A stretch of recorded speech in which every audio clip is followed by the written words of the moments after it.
Good evening. The time is now 5:30 p.m. on Tuesday, August 25th, 2026, and I now call to order the regular meeting of the Midland Independent School District Board of Trustees. Everyone's present. Mr. Hodges is walking in as we speak. Agenda item 2, verification of compliance with the open meetings laws. This meeting has been posted in compliance with the Texas Open Meetings Act, and I certify that the provisions of Texas Government Code Chapter 551 have been met. We will now move to a moment of silence and the pledge led by Bush Elementary. If everyone please stand.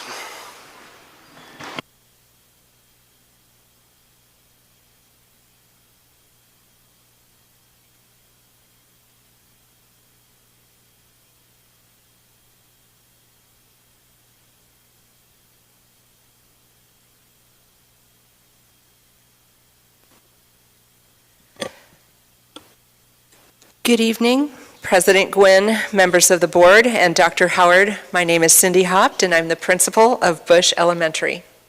The mission of Midland ISD is that all students will graduate college, career, or military ready. And this evening, I'm pleased to introduce 2 Bush Elementary students to lead us in our pledges. Logan Arredondo, son of Timothy and Jill Arredondo, is in 6th grade and loves Legos and video games because he enjoys building and creating things. Fun fact about Logan, he's a very good water skier. When he grows up, he wants to be an auto mechanic so he can refurbish and build classic cars and trucks. Audrina Pinones is in the 3rd grade. She's the daughter of Kristen and Joseph Pinones. She loves Legos also because she loves to build things and see the pretty outcomes afterwards. Her favorite hobby is cheerleading, especially the stunts, as she is the base and lifts up the girls. When she graduates, she wants to attend UTEP to pursue an art degree because she loves to draw and sing. Together, we're educating the future with excellence, and at this time, our students will lead us in the pledges.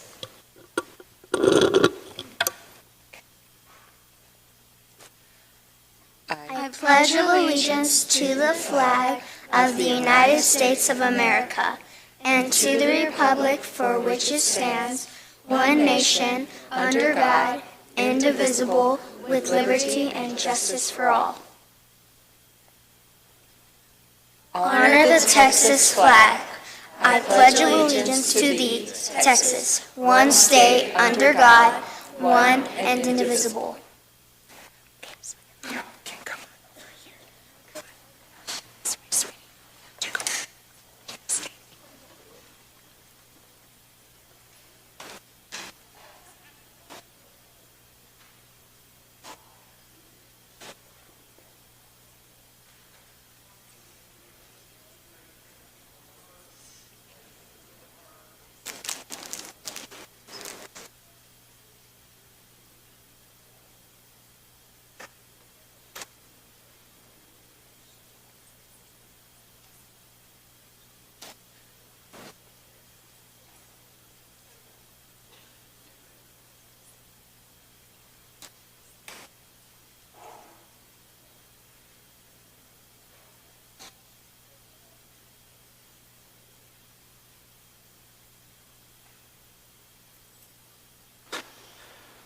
We'll now move to agenda item 5, public forum. We have 2 speakers. Ebony Coleman will speak first, followed by Doreen Lazoya.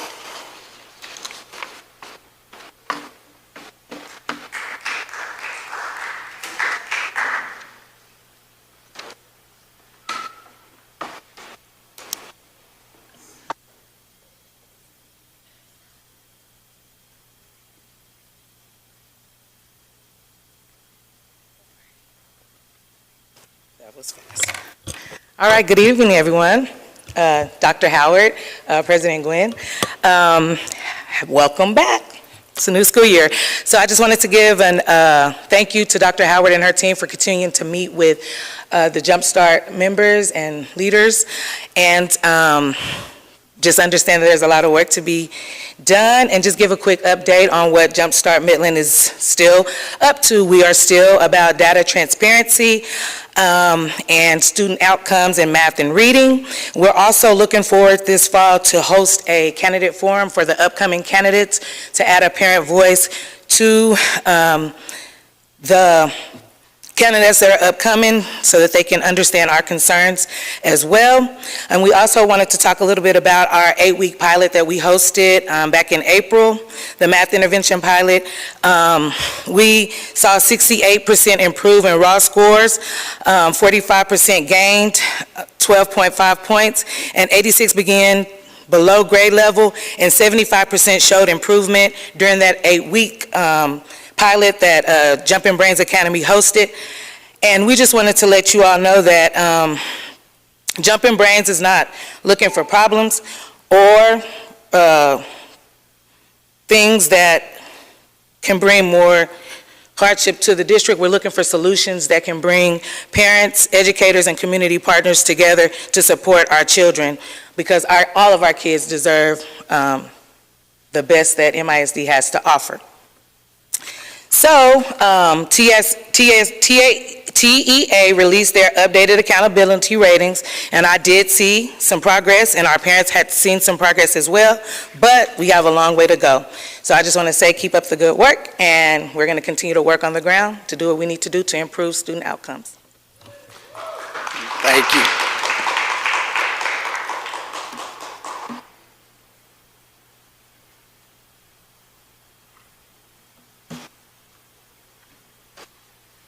Good evening, Darrell Lasoya. I work for Texas Municipal Police Association. I'm here representing your police officers. I work for the school district. The public safety at Midland ISD isn't where it should be. Currently there are 30 officers for 40 campuses and with 21 vacancies. These officers are required long days with one of the lowest pay in the area. This job isn't for everyone. I know I couldn't be at a school all day long. I just retired after 33 years, and I totally have total respect for these guys. It takes a special person to protect these schools. These officers must be trained and disciplined to protect their students. It's hard to be required to remain in one area for a whole day. These guys are working 9, 10 hours, and then afterwards they have to go to security for school event, games, or academic, and so it takes a toll on them. Okay, and I understand that a lot of these guys have breaks during the summer, but these are long days for these guys, and they're being required to maintain their discipline, and they work hard for it. These officers deserve a better pay. And the next coming days, I'll be sending out open records requests from the school district in reference to the pay, and I will be conducting a salary survey for these officers.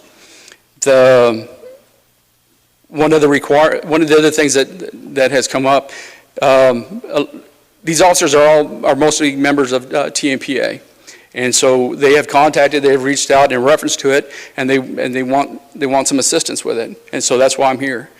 The other thing is one of your officers, she's being required to, she's retired, came on board with y'all. She provides an excellent service for y'all, and she has a load of experience, and she's being required to pay back the surcharge that as a retired member of TRS. Unlike the principals and other teachers, they're not required to pay back that TRS. House Bill 2 required them to do so. And it allows the school district to make a decision on it. And unlike other school districts, Midland ISD is requiring them to pay back that money, and so that takes a toll on them. I'm here to just bring light to a situation that's going to come about, and so I wish these officers well, and you'll be seeing more of me. Thank you very much. Thank you. Moving on to agenda item 6, consent agenda. 6.1, approval of board meeting minutes. 6.2, approval of monthly financials. 6.3, approval of final construction project acceptance and authorization for final payment. 6.4, approval of interlocal contract agreement between Midland ISD and Region 18 Education Service Center. 6.5, approval of revised 2026-2027 compensation plan. 6.6, approval of the 2026-2027 professional learning plan. 6.7, approval of the 2026-2027 T-test appraiser list. 6.8, approval of the resolution allowing for adjunct 4-H teachers. 6.9, approval of memorandum of understanding between Midland ISD and West Texas A&M University for supervision of school psychology students. 6.10, approval of the memorandum of understanding between Midland ISD and Texas Tech University, Department of Education, Psychology, Leadership, and Counseling for supervision of school psychology students. 6.11, approval of notice of November 3rd, 2026 regular trustee election. Does anybody have any items they'd like to pull? Dr. Freeze? I'd just like to pull a couple for clarifications, on Okay. 6.2 and 6.4.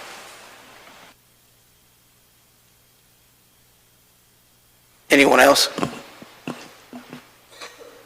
Do we have someone that can speak on those? So, yeah, I just wondered a little bit about our financials, if we have any idea where we are, just like year to date on our health insurance, if we've made any improvements, or maybe it's too early to tell, or For the when would be a good time to tell? for 26, 27, or Yeah, 25, 26? yes. 26, 27, I would say we will have our first quarterly meeting in the next few months. Based off that, we'll be able to compare to this time last year and the past few years, and then kind of see what that trend line is currently looking at. I know that Dr. Howard, I believe, has scheduled a meeting to review the overall self-insurance plan in October, where we'll bring a lot more information before the board. All right, that's all I had. Tucker, are you going to speak on 6.4? I guess 6.4, do we have any idea are we spending more or less this year with Region 18, and We're actually spending quite a bit less with Region 18 this year compared to 2 years ago. I did not look at the exact cost comparison between 25, 26 and 26, 27, but we did make a lot of reductions going into this previous fiscal year. So I do believe that we're getting the best bang for our buck and making sure that we're being as efficient as possible with that. All right, that's it. Do I have a motion? It's been motioned and seconded. Mr. Booker made the motion. Mr. Bishop seconded. It's been motioned and seconded to approve consent agenda as presented. All those in favor, raise your hand. It's unanimous. Motion passes. Moving on to agenda item 7, superintendent update. Dr. Howard. Yes, thank you, President Gwynn, members of the board. So today was the 6th day of the start of the school year for the majority of our schools. And as of today, we had 26,817 students. That is 2142 below projection. As the numbers level out on campuses, we're reviewing staffing allocations. We will be moving positions as needed and closing positions as needed based on campuses not meeting numbers for how they were staffed. Of course, when we're at 2142 below projection, that's going to have an impact on the bottom line. And so we'll be working through that between now and the October board meeting, where we'll bring budget amendment recommendations to you before we submit fall PEIMS data. The first round of campus adjustments is scheduled to be completed by Friday, those decisions made, and then of course we'll have to continue monitoring throughout the year if we continue to see numbers not matching up with how we had staffed campuses.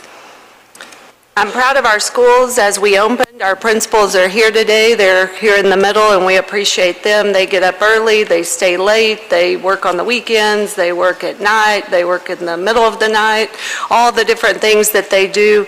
But I appreciate their work as we've opened the schools for the year. I've been on 20 of our 38 campuses so far, and we see consistently across these campuses that our teachers are setting clear and high expectations, establishing routines, and our teachers hit the ground running with instruction on day one.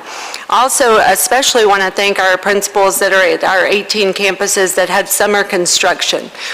We talked a lot about, as we were getting ready for that, that we were lucky to get to open school with construction, because without that, nothing changes on those campuses. They've done a great job. Last summer, to put that in perspective, we had 8 campuses under construction. Next summer, we'll have 29. And so we've learned some things this summer that we can improve upon for next summer as we're getting ready to start the year. Alamo and Goddard were 2 campuses that were pretty much down to the wire as far as getting ready to open. I've been on both of those campuses. I've been on Goddard twice since school started, and they've done a really good job getting ready. The contractors, our team, everybody's done a great job. And our campus principals, leading through that is important, and they've done a really good job. I also want to thank our families for their patience as we've transitioned to Power School. Probably the majority of the things that we're hearing about that are families who didn't re-enroll by July 1, and we reminded families many times, but we understand sometimes things happen. That's been more challenging, because then that meant they had to completely re-enroll in Power School, which is a new platform, but they had to re-upload all of their information. And so that's why we really encourage families to enroll before July 1, because if they did, it rolled over, but if they didn't, they had to start over with all of that. We do have Parent Power Up this week on Thursday. Parents receive that information in the newsletters, and so we welcome any parents that want to attend that and learn more about how to use Power School. Of course, there's an app, and then there's the web-based version they can use. Transportation has by far been one of our biggest challenges opening up the school year. Right now, we're short about 8 bus drivers. We run around 62 routes a day and around 3,200 riders. One of the things that Mr. Durham and I have talked about, and Ms. Bueno and Dr. Hill, I think in some cases, some of our past practices of trying to be so responsive has caused more trouble than it necessarily is worse. So for example, someone requests to ride buses on, Monday morning, we're trying to get them on a route that afternoon, and we may disrupt 50 of the other riders while we're trying to accommodate one on the same day. To put that in perspective, we ask our coaches, sponsors, and directors to submit their bus request at least 10 days in advance to get a route ready to go. And so that's something that we'll be looking at, is establishing some timelines and deadlines in the summer so that we can be more prepared for day one and not working, right up until the last minute trying to route kids for day one of school. And do especially appreciate our bus drivers. We started a couple of years ago driving the routes before school started. And while that works well, it's not until that first day of school when everybody's out on the roads and all the traffic changes and there's the traffic around the schools. We're going to always err on the caution of safety, and if that means a bus runs late, then the bus will run late, because we have to get our kids to and from and around the schools and across town in a safe manner. And so sometimes that doesn't always run on time, but we certainly will continue to work on that. We're reviewing routes and ridership to see where we can adjust routes.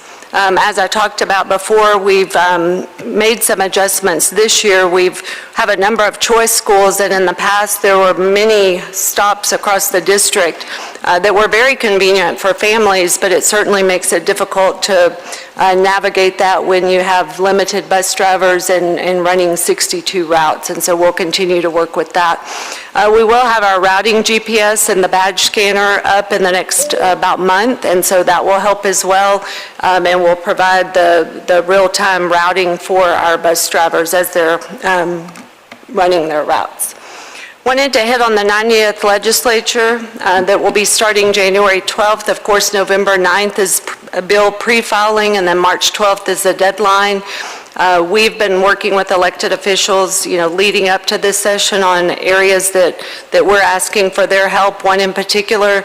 And Dr. Freeze actually just talked about this, but we've reached out to Representative Craddock and Senator Sparks, asking that while they or leading up to session and in session, look at the amount of insurance contribution the state has made for medical insurance for public school employees, because that hasn't changed in about 20 years. Even though school districts, that has escalated, and it costs more all the time.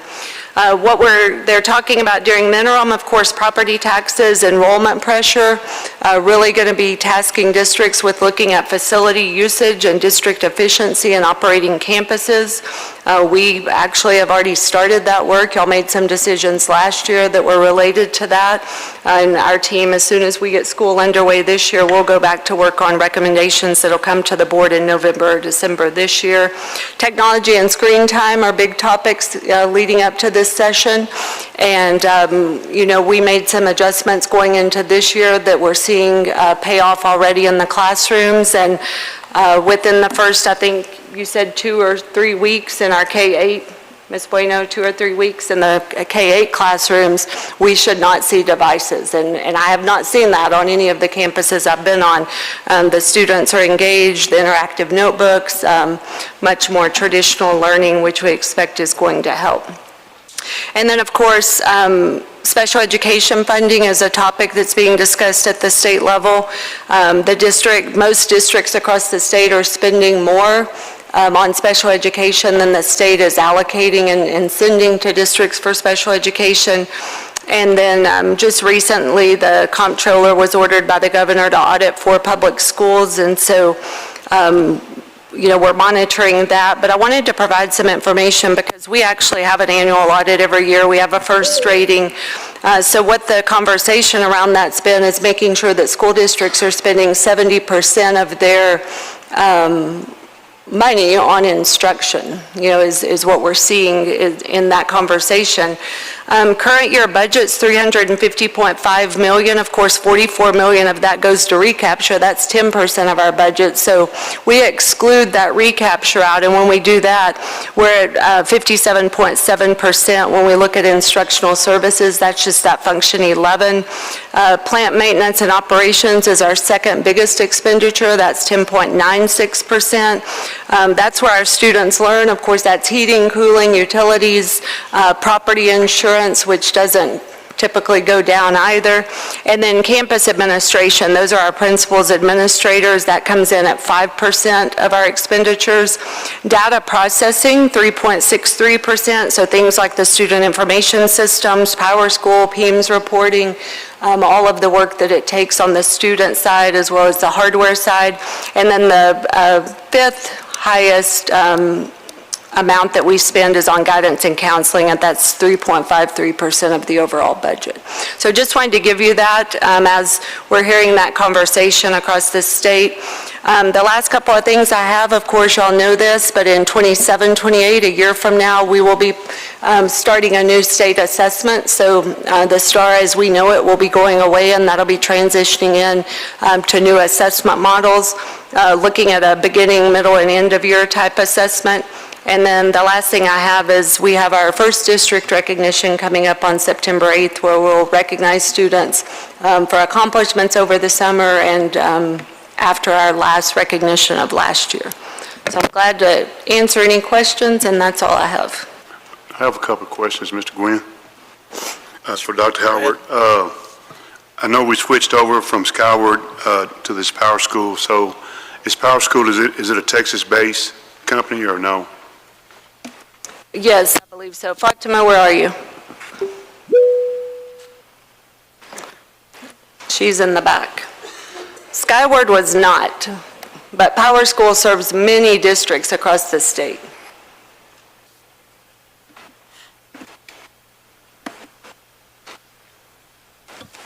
I apologize, that was a bit of a walk. Yes, sir, so before we made the move to Power Schools, that was one of the questions that we requested on the evaluation. And we also had districts local, like in the area, San Angelo is one of the districts that has Power Schools, currently working on that. And then we also have some on the larger site, of which I can't recall at the top of my mind right now. So where are they based out of, the Power School? In what part of Texas? I honestly don't know the answer to that. I don't know the answer. We can get you that answer. Okay, and then I guess the next question, so one more question after this one. So what, in a nutshell, what's different about Power School and Skyward? What do they offer that Skyward didn't offer? The integration piece is a huge part of the reason why we made the move. So between Skyward, it was very fragmented, and having the systems work together in an environment. So for example, having the business side talk directly to the student side. It was Skyward business and Skyward student, and yet they wouldn't talk to each other. It was within the same platform, and we couldn't have that data automated. That is critical for operations, because when somebody gets hired, we want to make sure that they populate on the student side so that we can give them the proper access and they can have what they need. Okay, one last question. So was Power School, were they on site to do training for our teachers and principals to understand on how to use the software? Or are they just doing a Zoom call? They were not on site. It was a train-the-trainer model, and we also did have some that were virtual. So our team was trained, and then they trained our staff. And they were in-person sessions, and there were also virtual sessions. Okay. I mean, I was just wondering because of the money they spent, to me, it seemed like they would take the time to send some representatives down to do some hands-on training with, in your department or at the campus level to maybe get a better understanding because some people, I guess even like myself, I would rather do the in-person versus the virtual if that was a possibility. I think we went with the trainer of trainer models. One of the challenges, and I'm not as familiar with Skyward here, but I used it in a smaller district, we had to send people to them to train, and then it was so complex trying to bring it back and train it back out. We're a large district, so we have people like DJ and on the talent side in Jesse's division and on the finance side in Mr. Durham's division. We need people to become experts in those areas because they have to be those initial users and those hands-on trainers, so that we make sure that we're providing that support to the campuses, but then also that they're all getting the same answers and not having different people train that don't necessarily work for the district. But I think we've been very pleased with the training that we've received at the district level. And we have done multiple trainings. One more thing to consider is that with any system that you get, student information systems, every district is a little different. And so there are going to be things that you're going to have to configure different for that specific district. And so, because you want it to align with the processes, right? And so, for that reason, you want your district staff to train, because then they're providing training that's specific to our district and our processes. And so, that ensures that they're not getting this large overview of a system that is not specifically to what we would do. Okay. All right, thank you. Mr. Hodges? I just have a couple for Dr. Howard and the rest of the board. I saw that we had gotten a response from former Speaker Craddock on the issues. Have we gotten anything back from Senator Sparks' office yet on it? We received something back from, now I can't think of the gentleman's name in his office, that office is out of Big Spring, I believe. Hankinson? Yeah. Yes. We received an email back from him that he had received it. Okay, but we haven't, nothing more than that. I'd like to ask Dr. Howard and the other members of the board to consider for the next meeting, regular scheduled meeting, for us to discuss putting some type of resolution or format together to present to House leadership. Buckley is in charge of the public school committee, and then Campbell as well is the state senator who's responsible for it. As a body corporate coming from the board, just MISD, not associate, just us as a board, and then also with Dr. Howard from the administration, and make sure that that goes to the chairpersons of the Public Education Committee for the State Senate and also the House. And I think the sooner we do that as they're ramping up, because they've been working on, we're already behind the curve on putting some heat on that, so I think we should consider that and vote on it as a board, maybe the next meeting or what have you. That's all. Legislative priorities. Congrats. Anyone else? Dr. Freeze? So I got a couple questions on the busing issue. First, it sounds like we had some people leave, at the last minute. I was just wondering if we had a reserve of bus drivers, or how does this work? As part of a contingency plan?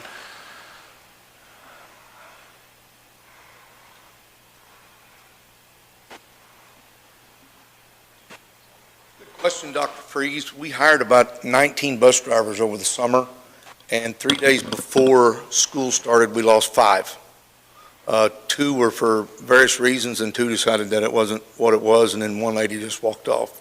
So yes, we did have a contingency plan. In fact, all the way up to about 3 days before school started, I thought we were going to be in the positive, but stuff like that happens. Do we have any, cross-training on people that can drive if, an emergency arises? Yes, sir, we do. In fact, all of our mechanics drive, most of our office staff drives. Excuse me, if you work in transportation, you have to have a CDL. Even if we hire you without it, we'll give you one so that we are able to cover that. And that's how we're covering routes right now. We've also had we had 2 of our staff had deaths in their immediate family, and so we've lost 4 people right there. And then another question I kind of have to ask, do we track cost per, let's just say the students going to and from school, do we track the cost every year per student of getting them to school? I mean, is there any way to? We do through our state reporting, we have a cost per mile. And that brings everything in. That's payroll, mileage, gas, maintenance, all those things, yes. But, as we go forward 2 years from now, we're gonna have less transportation when we get more campuses, so we're going back and forth to sports fields and from, junior highs to high schools. Well, I think we'll have less shuttles. I actually think we may have more routes because our 2 high schools are on the extreme side of the town. Right. So right now, they're kind of downtown, and a lot of our students, I've already done some preliminary work on this. A lot of our students are walking to those. Well, all those walkers are now be bused, and we don't have near as big of a population center at those. So yes, I do believe the shuttles now we do pretty well on what's called CTE shuttles as far as from the state. That pretty much covers the cost of that. We do lose money on the per mile. Right now, we get paid about $1 a mile, and I think last year it was a little over $3.40 some cents, and then about $6 for special needs, and we get $1.25. Yeah. How about transportation to choice schools? Do we track that? How much we're spending on that every year? No, sir, I haven't. That's kind of a new thing that we did this year. Last year, it was kind of convoluted. Like a lot of the choice schools would have 17 or 18 buses drop 1 or 2 kids off at a time. They would pick them up on a route and then do them. We went to what's called a hub. So you go to your school, your home school, and then we pick you up and take you there. So such as Carver had 14 buses last year, they now have 4 this year. So we've tried to really cut that down as far as our overhead and our routes. All right, that's all I have really on busing. I just had one other question on we're 2,142 students below projections. Is that projections from last year? Is it our 2023 projections? What exact projections? We had projected 28,959 for this school year. Of course, that included Idea Travis numbers at the time. So we're 2,142 shy of that number. So our 2023 numbers are that was even larger than, do we know what the 2023 projections were? Well, we hit those probably. I don't know. I don't have According to the demographer study Yeah. Oh, okay. that we received in 2023, Right. yes, we are below the previous demographer study projections. We're currently under the demographer study that we were provided in the fall of last year as well. Okay. All right. Okay, I see what you're asking. Yeah, I And then just that wondered how far- 28,959 was the low estimate from the demographer study. From last fall? Yes. And this was significantly below our conservative 2023 demographer study, right? I believe it is less than that, yes, sir. I do not remember the number off the top of my head. Okay, thanks. Another question, Mr. Nguyen, to Dr. Howard. Mr. Based off of Dr. Freeze's question, so the projected numbers that we had were numbers including the students that were at ID, is that correct? Correct. Okay, so how many students do we know of that went to IDEA that's not in the district? Do we know? So 569 of the students who were at Travis last year are on another campus in Midland ISD right now. So I think it's about 800, a little over 800 that went somewhere else. Okay, so if there's a possibility, just saying, just off the cuff, those 800 could have went to possibly IDEA or to Harmony or outside of the district, correct? So where do we think the other students possibly moved, or the other shortage of the numbers that we projected?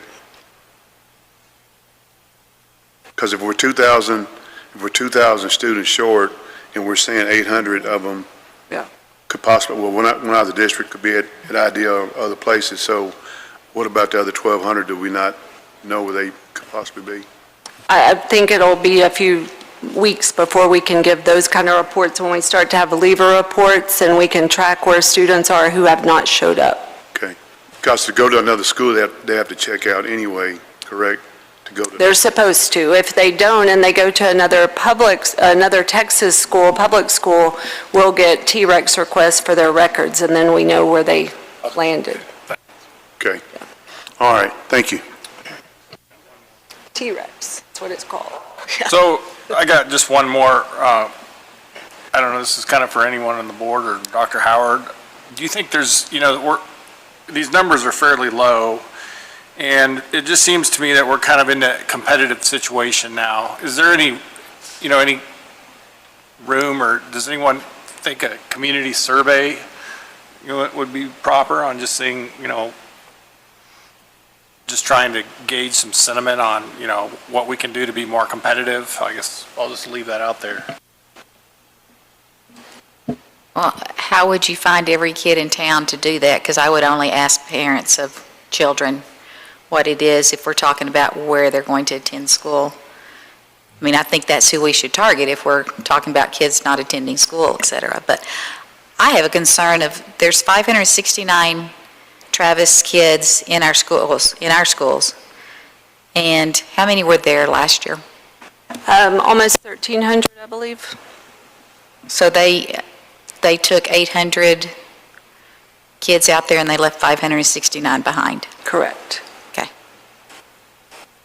And I can tell you the top places those students are being served. We have 70 of them at Midland High School, 64 at Bunch, 52 at Goddard, 43 at Midland Freshman, 41 at Lee High School, 35 at Lone Star Trails, and 37 at Franks. After that, it goes down, to 2 or 3 at different campuses. So they didn't take their secondary students, is what it looks like in those numbers to me. That was an email, wasn't it? I just, Ms. Burleson, you would have to, my advice on the survey would be Snapchat. Like, you're not, I think these old-timey surveys are TikTok, maybe. All right, moving on. Thank you, Dr. Howard. You're welcome.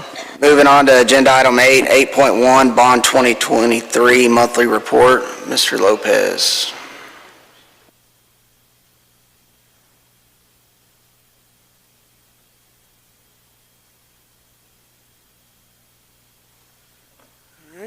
President Gwynn, Dr. Howard, members of the board, I'm pleased to give your 2023 bond update.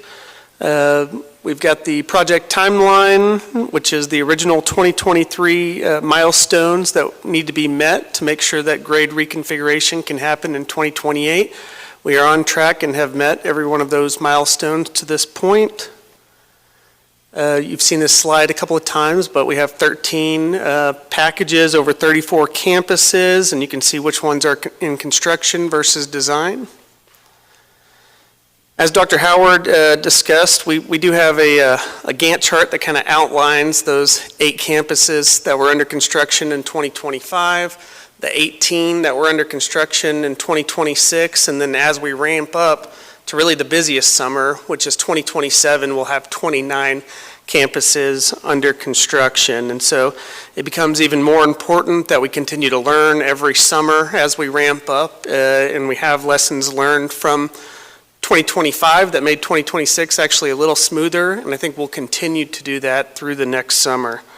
All projects are currently on schedule to meet the original deadlines. Oh, it looks like some of my text went a little wild on there, but campuses like Goddard, Midland Freshman, and Alamo will continue to have active construction as a part of the original schedule. I'll go ahead and hit on some of these numbers, even though you can't read them all. We pulled out some of the major construction milestones that happened over the summer. You actually had 23 multi-user restrooms replaced throughout the district, including 8 at Goddard alone. You had 90 toilets that were replaced across the district over the summer. Seven campuses had ADA upgrades, so that's ramps, stairs, and sidewalks that had their accessibility improved. You had 7 campuses receive new fire suppression systems, and 3 campuses had asbestos removed. So a lot of work across a lot of campuses in a really short time. And so what we've learned from that is that communication, as with many things, communication is key in setting clear expectations about the scope and the schedule and what will be happening at each campus by a certain deadline has to be clearly communicated often with the local campus. And then that 2-month time period just has to be addressed earlier, and some of those projects might have to start a little bit earlier as well. And so we'll be working through scheduling some of those over the next 6 months or so. And then just some of the logistics of moving furniture and IT in and out and coordinating the move out and the move back in on the front end and the back end. So we're working through all those, and I think we're getting better and better each summer. And then lastly, we've talked about this at the last meeting, but currently with the projects that are either complete or have reduced scope, you have about $57,370,000 in unassigned funds. And currently under budget projects are Lone Star Elementary, the original MAP campus, the original Lamar campus, Lee Freshman High School, and the existing Midland High School. And currently, projects over budget, we do not have any projects that are currently over budget. And then lastly, milestones over the next 6 months. We have the Thomason-Avalon road work beginning in September, the Encore Academy to begin construction in October, Package 9, Abel and San Jacinto construction to begin in November, and then there is still a small amount of work that will happen over the Christmas holiday at some elementary campuses that are listed there. And then we have included our typical slides and some pictures, but I know y'all have got a lot on your agenda, so we were going to give you kind of the highlights tonight and see if you had any questions. Dr. Freeze. I'd just like to say thank you so much, Dr. Howard, your team, and RJ. I mean, ever since you moved into the office, I think it's really been a big help, and y'all performed some minor miracles getting these campuses ready, so I'd like to thank you for that. Do we have any firm signed agreement on the pipeline sign off yet? Or? Yes, sorry, I should have hit on that too. Lee Lewis is currently working within the easement area and coordinating with Energy Transfer when they do work in so the they have area. signed Energy it Transfer, over or not? Or they haven't signed it over yet, or? Yes, they Okay, have completed the project, Okay. and now we are currently working under the Second Amendment to the easement agreement. All right. And y'all may recall that we approved up to that amount, and they were supposed to let us know if it ended up costing more. They have 90 days to close that out, and so by the end of October, we should know if there's any difference between that. Yeah. Anything else? Thank you. Thank you. Moving on to agenda item 8.2, report of the Midland ISD Police Department. Chief DePorto. Good evening, President Gwynn, members of the board, and Dr. Howard. This presentation is for informational purposes only, and no action is required by the board at this time. Our work is guided by the Midland Independent School District Police Department's mission and vision, which focuses on ensuring a safe and secure learning environment for all students, staff, and visitors, while supporting the district's commitment to preparing every student to graduate college, career, or military ready. The MISD Police Department remains committed to protecting the MISD community, fostering positive relationships, and supporting the district's educational goals through proactive safety and security measures. Here you will see the police department's organizational chart, which outlines our chain of command and supervisory structure. This organizational model promotes effective leadership, accountability, and communication while allowing supervisors to maintain meaningful one-on-one interactions with their assigned officers. In support of our mission, our department continues to strengthen partnership with campus and district administrators. We have enhanced communication and collaboration regarding campus safety concerns, emergency operations planning, and traffic management strategies to ensure our campuses have the support they need to maintain safe and effective operations. These ongoing efforts help to ensure a coordinated and proactive approach to school safety across the district.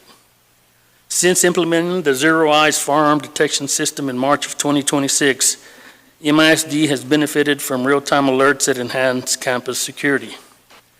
The system generates two categories of alerts: true positive and non-lethal. A true positive alert indicates the detection of a visible firearm, while non-lethal alerts may include items such as water guns, airsoft guns, or Orby-style toy guns. Since implementation, the system has generated 36 non-lethal alerts and 0 true positive alerts. Zero Eyes operates using our existing camera infrastructure and provides weapon detection monitoring on our campus 24 hours a day, 365 days a year. Midland ISD currently employs more officers than in department history. Approximately 10 years ago, the department consisted of 8 officers serving the entire district, with coverage focused primarily on secondary campuses. Staffing levels remained relatively unchanged until 2023, when the department expanded to approximately 15 officers. Today, the department is authorized for 38 police officer positions, 21 which are filled, and 17 vacancies. To fully comply with House Bill 33 requirements, which mandate an armed security presence at every campus, the district would require approximately 38 officers assigned to campus coverage. To maximize available resources, officers have been strategically deployed based on campus needs and operational priorities. Every secondary campus is staffed by a dedicated officer. Each of the 2 large high schools have 2 officers, and elementary campuses are supported through a rover system designed to ensure consistent coverage throughout the district. We are actively recruiting and selecting highly qualified personnel. We are following established hiring procedures and professional standards to ensure a fair, thorough, and competitive selection process that identifies the most qualified candidates. Our department remains committed to providing a safe and secure environment for all students, staff, and visitors. To address staffing challenges and support long-term workforce development, we have created a cadet program that aligns with the district's strategic goal of growing and developing future employees. We currently have 2 applicants going through the hiring process under this program. We anticipate the initiative will serve as a valuable recruitment pipeline moving forward. The MISD Police Department is fully compliant with House Bill 33 requirements regarding the availability of ballistic shields and breaching tools at each campus. These critical safety resources were obtained through grant funding, minimizing the financial impact on the district while enhancing emergency response capabilities. Professional development remains a priority for our department. MISD Police ensures that officers receive ongoing training through the year to maintain proficiency and meet all Texas Commission on Law Enforcement requirements under TCO. TCO currently requires licensed peace officers to complete 40 hours of continuing education during each 24-month training cycle. Our officers routinely exceed these minimum standards through specialized training focused on school safety, emergency response, and law enforcement best practices. Finally, we continue to work closely with the Texas Education Agency to ensure full compliance with all Sentinel requirements. These efforts include routine door sweeps, maintenance and review of emergency operation plans, reunification protocols, behavioral threat assessments, biennial maintenance checks, and safe and supportive school program reporting. Through these initiatives, we remain committed to maintaining the highest standards of school safety and regulatory compliance. Thank you for your continued support of the MISD Police Department. We remain dedicated to protecting our students, staff, and community while supporting the district mission and vision. This concludes my presentation. How many vacancies do you say you had right now? 17? Yes, sir.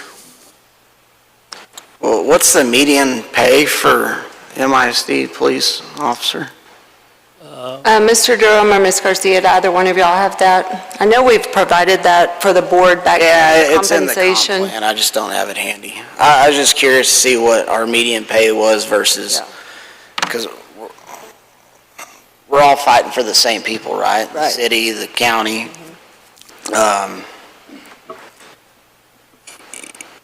This goes back to one of those items we talked about last month, unfunded mandates. Right. Y'all's association rep spoke at public comment. You know, I'd be curious to see if that same association is lobbying in Austin to help fund some of these mandates. You talked about a ballistic shield grant. Is ballistic shield more important than people? So it just goes back to sometimes I think maybe the priorities aren't in the right place in Austin to help us out at the local level. I know that's nothing you can do about it, but I'm getting some grunts up here on the board. And I want to thank Chief. He's done a great job. It was not 2 or 3 years ago, and then and we've budgeted for every position to be filled. One of the things that he talked about is the standards in which they're going to hire people and making sure that we're selective in who we hire and get the right people to work with students. Yeah, and for me, that's not a jab at anybody, right? It's not saying ballistic shield. I'm not law enforcement, so I don't know what's important and what's not. But what we do, we approve the budget, right? So what do we have to do as a board, body corporate, to assist the police department? Do we need to figure out a way? Do we pay them $100,000? I mean, what brings people? Y'all are having the same issues that the teachers are seeing as too, right? Everybody's fighting for the same people in different departments. So, like you're competing with the sheriff's department, the police department, the state troopers. Teachers are competing with surrounding school districts. There's only so much money to go around, so we as a board need to know, like, what can we do to prioritize to help out the police department, if that makes sense. Mr. Quinn? Go ahead, Mr. I think you hit spot on from a standpoint of Mr. Lasoya came and advocated, I think he covers most of the police departments, but I think one of the main things that you touched on is to go to Austin to the legislators and let them know, hey, we have an unfunded mandate, not only within our school district, but all the schools in the state of Texas, and then trying to compete with the city and the counties as you spoke on, I think is where it's going to have to start for us to be able to get more police officers in, is make it get away from the unfunded mandate. And, another question I have is, how many police officers, like at the county, how many people are they short? I know the city's short some officers as well as the county, and that's what I mean. A lot of people are going to jump ship, for another $1 an hour, and that happens in the oil industry as well. But as you were saying, it starts at that level with the legislators from a standpoint of giving the districts money to be able to pay police officers. If we're saying our children is our most precious jewel, then why aren't we funding that to help take care of our students as well as our teachers from that standpoint. Yeah, I think that's something we can add to the resolution that Mr. Hodges talked about earlier. Yeah, we can get with Chief and see exactly what they're looking for and go that route. Mr. Hodges? Thank you, Chief. I know y'all got a difficult job. My question, would it be possible, because under Education Code Section 37.081, that's what authorizes the Board of Trustees to either contract out or have our own police officers, is because we've got some economic pressures and consolidation needs, would it be worth pursuing maybe consolidating the MPD or look for a way, because they're municipal power, to see if we could utilize the same resources, because we are competing for the same people. Shouldn't we put the same people that are not competing against each other with the same resources? I mean, I believe as a Board of Trustees, the board could look for creative solutions to be able to bring it back, because, I mean, when there's violence or there's a tragic situation that happens on our campus, we always call the police department anyway, right? So we call the MPD. So I think that, there should be a way to look for creative solutions to be able to get y'all the resources y'all need collectively. And I would think that the school district and the city would work together to be able to solve. It might not work. There might be a million reasons not to do it. But I think in the times, I know that the board under the Texas Education Code has the ability to go out and look, because we don't have to have police officers. We could sub out a security company and not have our own police force, which I'm not saying to do that. I'm saying I think that the city, there's ways to consolidate, and you increase your efficiency and your ability to protect Midland and do my favorite thing, cut costs, in theory. One of the things Chief is looking into, as well as the Marshall program that I believe Frisco is using successfully. So y'all are doing a great job. Get somebody on Neely so you get me out of trouble. Yes. Well, Mr. Hodges, I'm going to have to disagree with you in some things. That's okay, we can disagree. Yeah, but when you try to get one department to do the job of another department that they have no real clear idea of what's going on, it's like putting a transmission into park and reverse at the same time. It might work, it might not. But right now, I'm very proud of this chief that he is able to do what he can with the people he's got. And for those people out in the audience, I want to tell y'all something. That man right there puts more officers on the street every day than the Midland Police Department. His officers back up the Midland Police Department. They're busy, but they've got time to go out there and help the regular Joe Blow off the street and another officer if they need to. And I think it's incumbent upon us to try to improve our police department in every way we can. I'm real proud of you, Chief. Thank you for your hard work. Well, so we can bring the MPD tanks to MISD, and we'll put MISD in front of Midland Police, but just keep them all in the same place, because they're just going to call each other anyway. I think it's important to point out Apples and oranges. that you as a board and the district have put the resources there. One of the reasons that we are playing so much catch up on getting the number of officers we need is we started with 8, I believe you said? Yes, ma'am. We were not a district that had officers at every campus. There are some places that had a lot more officers than us when we got started down this journey of having an officer at every campus. So I do appreciate the board, we allocated the money. We budgeted for an officer at every single campus, and we'll continue to work towards that. I think you do a great job, so don't listen to Angel. He's got you all screwed up. Y'all do an excellent job. That's not what I was, just ignore him. Dr. Freeze. I'll get you my pretty and your little dog Toto. So we heard from, a representative. Is there anything that, we could hear? I don't know if you want to tell us directly. Is there anything this board can do to help you recruit and retain better? I know that we're better than we have been before, but. I think the school district as a whole does a great job of getting me what I need. Is just trying to find those qualified officers to come on board. Right, we can have 10 applicants put in, but do we really want those officers? Because what's going on, which TCOL is also trying to fix, is that where officers just either get fired or whatever from one department and come look, they think, well, we can get on at the school district because they're not going to look at my background or whatever. We have to be very selective on the people that I choose. And then coming from Odessa to over here, I know how important it is for us to really take a look at who we're trying to hire to see if they're a fit to what your mission and your vision is. So I don't want to hire anybody that I'm going to have problems with in the past where there were problems somewhere else, and that's some of the issues. But as far as your support, it's there. Yes, we would like more money. We understand, yeah, we would, but understanding the where y'all at as far as deficits and all that, we got to take that into account. And right, we choose to come work here, right? Everybody knows, everybody agrees to a salary when they get here. You know, we would like to see it better, yes, and if we can work together to maybe get that done, then that's something that we can look at in the future to try to do. Then, we've had this undersupply. Have we ever, in the history of MISD or that anyone knows of, ever had an oversupply of police? I just want you to remember to take into consideration that that's a hard comparison to make, because never in history have we had the unfunded mandates coming from the safety program from the TEA that's sitting at the Texas State University and San Marcos that come. So they continue to push mandates that we can't afford. No, there's no dollars attached. Thank you. I sure appreciate your work too.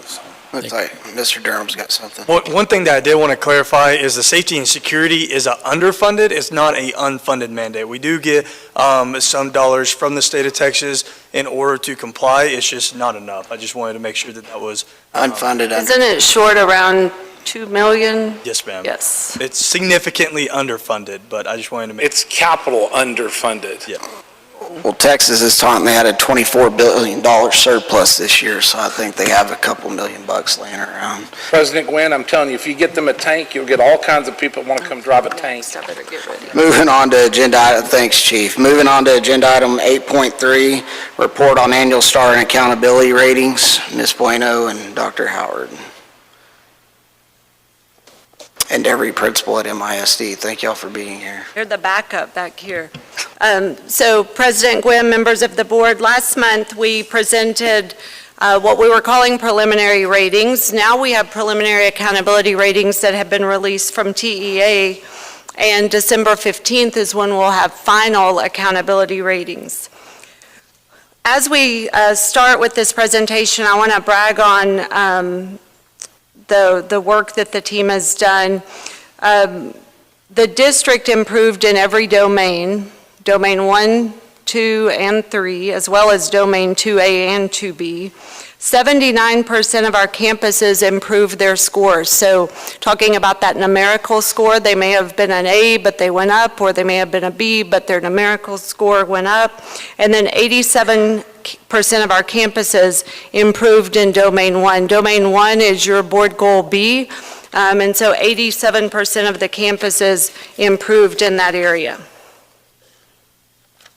When we look at our campuses by rating, we have 4 campuses that are A campuses: Early College High School, Carver Center Young Women's, and Coleman High School. Coleman for the first time in school history, so very proud of them. That was a campus that we presented in last month as a B, and then when the actual ratings came out, it was an A, so that was good news. We have 11 of our campuses that are B campuses. Sam Houston Collegiate Preparatory Elementary, James Bowie Fine Arts Academy, Bush Elementary, Great House Elementary, Baskin Elementary, Scarborough, Bonham, Milam, General Franks, De Zavala, and Midland College Pre-K. We have 15 A and B campuses. That's up from 7 in 23, and that's up from 14 last year. We have 19 of our campuses that are rated a C: Fannin Elementary, Emerson Elementary, Pease Communications Academy, Burnett Elementary, San Jacinto Junior High, Midland Freshman High School, Midland High School, Legacy High School, now Lee High School, Jones Elementary, and Ralph Bunch Elementary. While we're on this screen, one thing I want to point out, and I'm very proud of, is that for the first time in some years, all of our secondary campuses are a C or better. So I want to commend our secondary principals for that work. Also, Jones Elementary coming up from a D to a C, and Bunch Elementary coming up from a D to a C and moving out of required school improvement. Legacy Freshman is a C, Goddard Junior High, Alamo Junior High, Abel Junior High, and Idea Travis. Idea Travis was one that preliminary reports that we were running were showing a D, but when the state released that, it was a C. And then Lone Star Trails is a new campus, and that's a C. Tonight, you're going to hear plans from the campuses who dropped to a C, so they were a B and dropped to a C. You're going to hear from the campuses who were a D and who were an F. So tonight, you'll be hearing from Rusk Elementary, Parker Elementary, Santa Rita Elementary, South Elementary. You will not hear from Lamar because Lamar was repurposed. And then also, I want to mention that South did improve from an F. They stay in school improvement, but they did not add a year to that school improvement. And then you will also hear from Barbara Yarbrough Elementary, Long Elementary, and Henderson Elementary. When we look at the school improvement chain and the count of years that we had schools in school improvement, last year when we reported at this time, we had 7 campuses that were listed in required school improvement. This year we have 2. Both of those campuses are at year 1, and that's Henderson Elementary and South Elementary. At this time, I'm going to turn it over to Ms. Bueno to walk through domain scores. You're going to see more green tonight than red. I want to thank our district and campus leaders, our principals that are here behind me, our teachers in the classroom, because they're the ones that make this happen with their campus leaders, our students and our families who have worked together to make this happen. So I will turn it over to Ms. Bueno.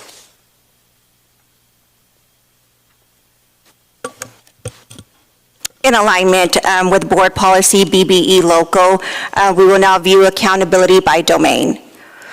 As we review accountability performance by domain, Midland ISD demonstrated improvement across all 3 domains from 2025 to 2026. The district's overall accountability score increased from a 72 to a 75, maintaining a C rating. In domain 1, student achievement, we went from a 73 to a 76. In domain 2, school progress increased from a 70 to a 73. And in domain 3, closing the gaps increased from a 71 to a 74. Each district-wide domain increased by 3 points, demonstrating consistent improvement across multiple measures of student performance. Several campuses showed significant progress. Coleman High School improved from a B to an A, earning an A in all 3 domains. De Zavala Elementary improved from a D to a B, and I want to congratulate Mr. Duarte for that work, because that work is not easy.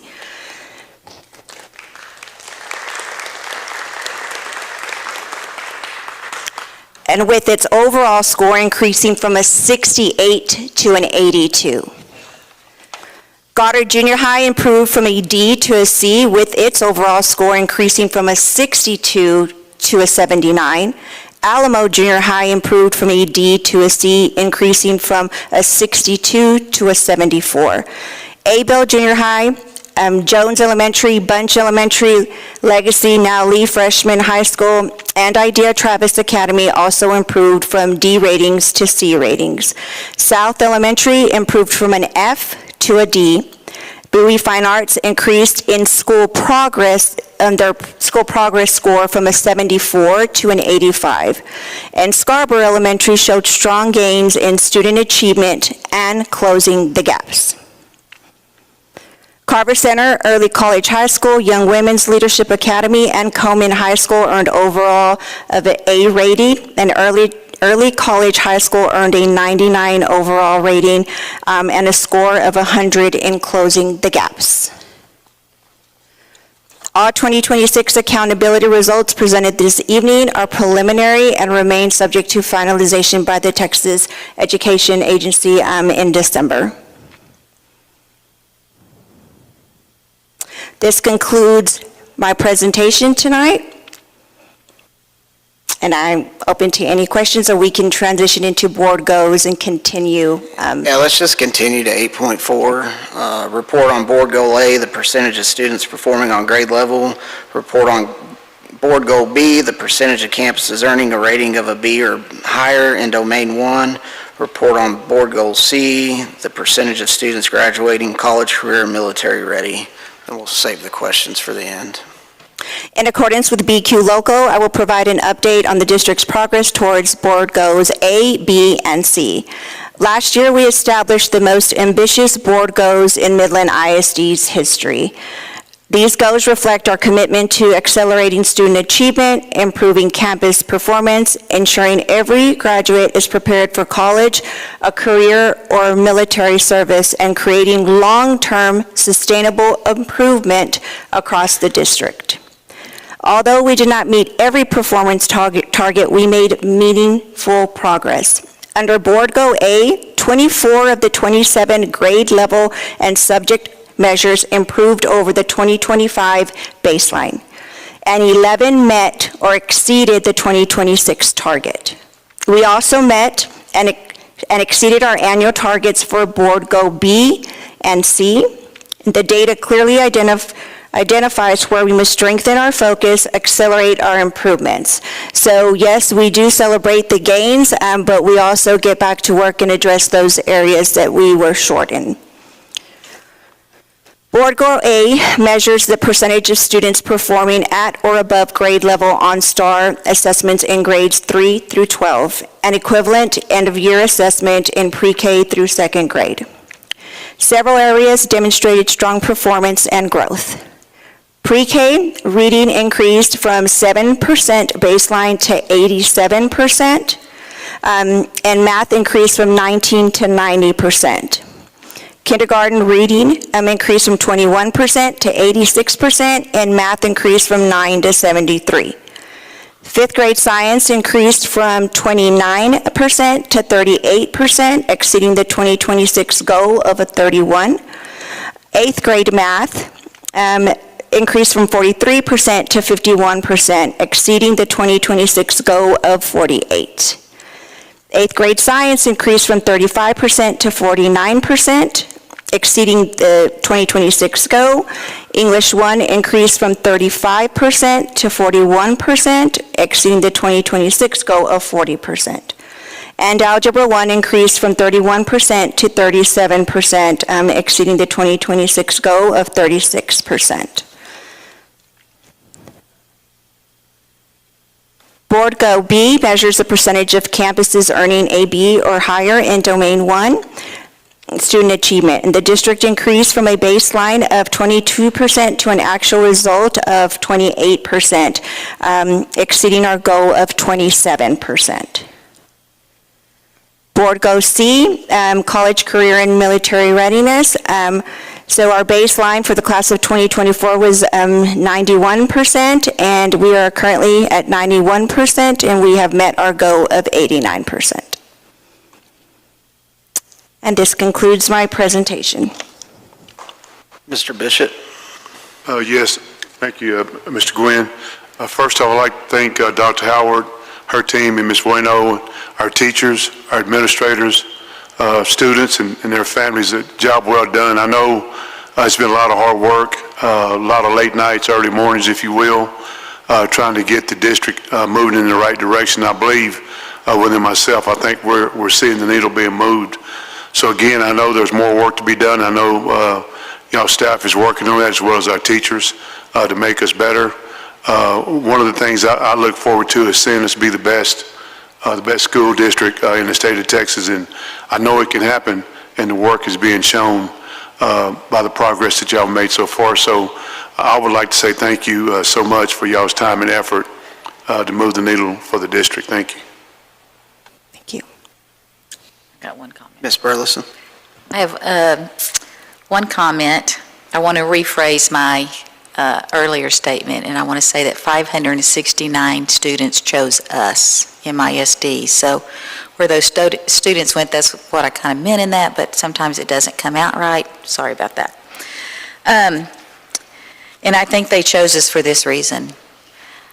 The green lines I like best are the achievements, that we're not only just moving the needle in growth, but we're moving the needle in achievement, and that's huge for the students. And so I applaud everybody. We still have work to do. Every teacher in town knows we have work to do. You're never satisfied as a teacher. I know that, unless you get 100%, and good luck on that, because every kid's brain's different. But I applaud for the hard work that everyone's putting in, from central office admin down to the teacher, because it takes every one of y'all to get the entire district on the same page, doing the same work, instead of everyone on isolated islands. And that is the thing that I've seen happening over the last 3 years under Dr. Howard's leadership. I think that we're finally there where we're getting everyone on board, and we're ready to go, and I believe in what MISD is doing. So thank you to everybody that's a part of this. Mr. Rogers? I just want to say thank you to Dr. Howard and your team for doing it. You know, we're really starting to see some progress. The teachers, thank y'all for doing the hard work. We set very, very high expectations. It was a civil war a while back on this deal. Somebody killed my pecan tree over it in my front yard. And I just want to say thank you to everybody who's worked really, really hard on this. Midland is a great place. Our school district's a great place. We wanted everyone to feel free to raise the expectations because we knew y'all would meet them. We know that y'all are working hard. I know there's teachers out there hating the data. But it is, we've got a lot of work to do, but y'all have done a really, really, really fantastic job rising to the expectations. And while we're talking about all this data, I think it's important to remember that behind all this data and improvements, we have kids that are able to read, really be able, not just the mechanics, but they're starting to comprehend. We're changing their world. We're allowing them to see God's beauty by reading. It is an amazing thing, and y'all, the teachers, are the ones that have done it. But it took a lot of arrows to get it there, and I cannot tell you thank you. There's not a kinder thing that this community and MISD could do, from the teachers to the parents, of rising to expectations. And I think we really need to remember that behind this data, we're training the future leaders, the next Elon Musk, whoever it is. And I just thank y'all for doing it. And if any of y'all's kids graduate and become an arborist, I'll take a pecan tree later on, and I'll sign a conflict of interest. Thank y'all. Anyone else? Dr. Freeze? I echo all those sentiments. I think we're doing a really good job. Let's keep our foot on the gas. And this is a real mission. It's a calling to be a teacher, a principal, everyone that works around these kids. It's the Lord's work. It truly is. So good job. Yeah, I think for me, I think it was Dr. Freeze asked the question earlier, how do we, or maybe Ms. Burleson, I can't remember exactly which one. Like, how do we, I can't remember exactly how it was phrased, but the charter schools, like out-of-district charters, how do we keep those kids here? And I think just keep doing what we're doing, right, to where they don't want to go look for other options. You know, I graduated from MISD. It did me a great job, I think. Some would beg to differ, but yeah, thanks to the teachers. I mean, I get told all the time I've never been a teacher. They're right, I haven't. You know, I do have 5 kids, and I know how hard it is to teach 5 of them to do something. So for these teachers to sit in a classroom every day and teach 28, 32 kids, it's a tall task, and I appreciate all the hard work. Anyone else? Mr. Booker? Yeah, I'll say the same thing. Appreciate you, Dr. Howard, and all the staff. I know all the teachers and all the schools have worked really hard to get to where they are. I do want to shout out District 1.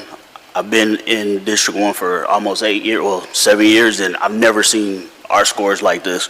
So I do want to give a shout out to District 1, but I know everybody's doing a good job, but shout out to District 1. I just heard this. Little bias, are we?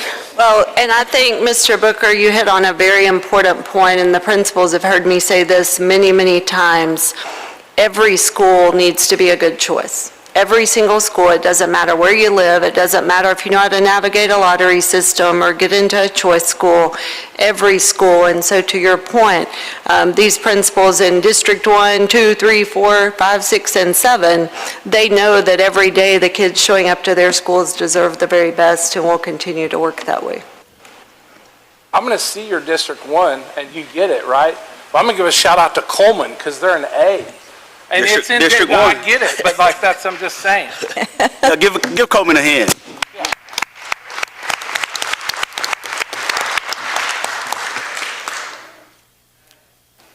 I think this time last year, we were looking at Days of Olive, right? Everybody was sweating. It's like, are we going to have to turn it over to a charter school? Or what's our options there? I mean, there was some sleepless nights for you guys over that campus, and here they are today at B.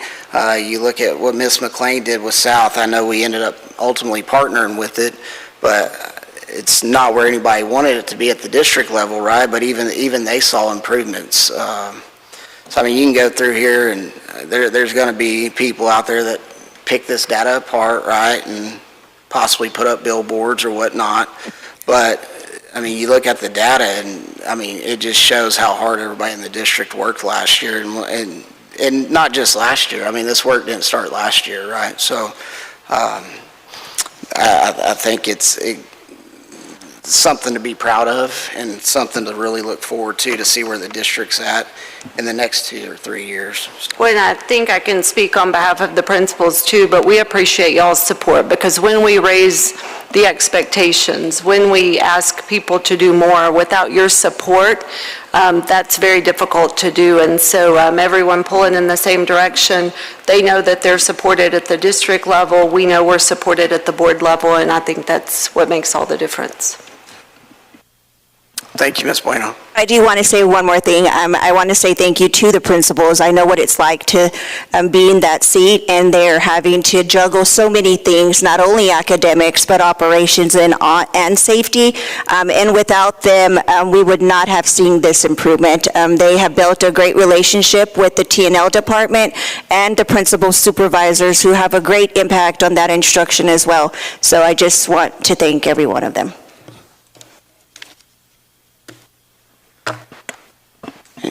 Thank you. Moving on to agenda item 9, action items. 9.1, discussion of and request for approval of the 2026-2027 campus improvement plans in accordance with board policy BQ local. I'm just going to say principal super. And there may be people wanting a break, but if at all possible, if we could get through this, our principals could go home and get ready for tomorrow. Foot's on the throttle right now. We're not stopping.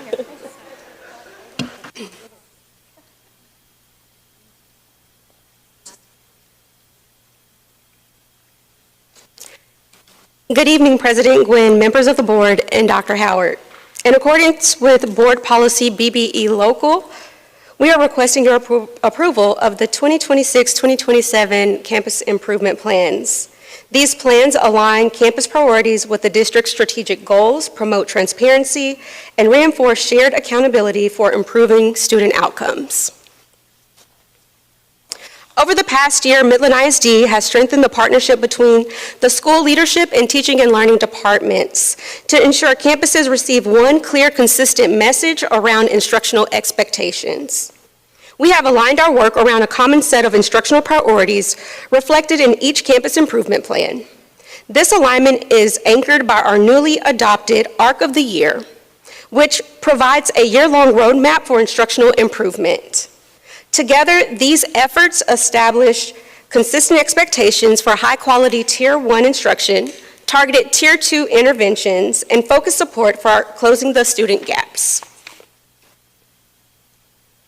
Campus improvement plans will reflect instructional priorities implemented through the ARC of the Year, which helps us to sequence these priorities into manageable, measurable actions. It provides a clear progression that helps campuses focus on the right work at the right time. An effective ARC of the Year aligns all instructional systems, including professional learning communities, classroom walkthroughs, student work analysis, leadership actions, and staff communication, so every campus is focused on the same priorities throughout the year. Each campus improvement plan is aligned with board goals, the district improvement plan, and the district strategic plan. Through a comprehensive needs assessment, each campus community reflects on previous data. They conduct a root cause analysis, formulate problem statements, and identify targeted strategies across all content areas to strengthen teacher effectiveness and improve student outcomes. At this time, we will hear from our campus principals, beginning with Parker Elementary.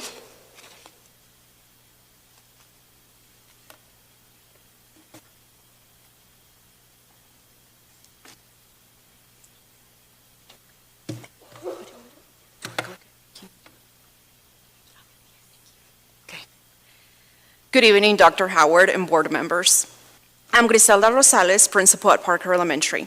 It is my honor to share Parker's 25-26 data and action steps for the school year of 26-27. Based on our Domain 1 data, Parker decreased by 2 points in Domain 1 from a 79 to a 77. In order to be in alignment with board goals A and B, our goal is to increase our Domain 1 and 3 score from a C to a B. We must focus on growth and achievement to improve our overall rating of a C to a B. Our data shows that 5th grade math contributed significantly to our weaknesses in Domain 3 for math achievement and growth. Meanwhile, our reading achievement scores did not show a significant increase due to revising and editing. We did not meet target goals in all of our subpopulation groups in Domain 3. Extended constructed response contributed to a decrease in high growth in reading for 4th through 6th grade. We have implemented daily revising and editing practice in grades 2nd through 6th grade. We have made strategic staffing moves to improve our growth and achievement in 5th grade math. We are implementing a consistent tracking system to monitor student progress, identify learning gaps, to ensure timely instructional interventions. We're also using the ARCs to strengthen instructional coaching and ensure that our instructional priorities are all aligned across the campus. We have established a high level of accountability for lesson internalization and rigorous lesson delivery in every classroom. I am confident in the work of our Parker team. We will continue to raise expectations, strengthen instruction, and accelerate student growth. We are on our way to raise up to a B. Do you have any questions? Thank you.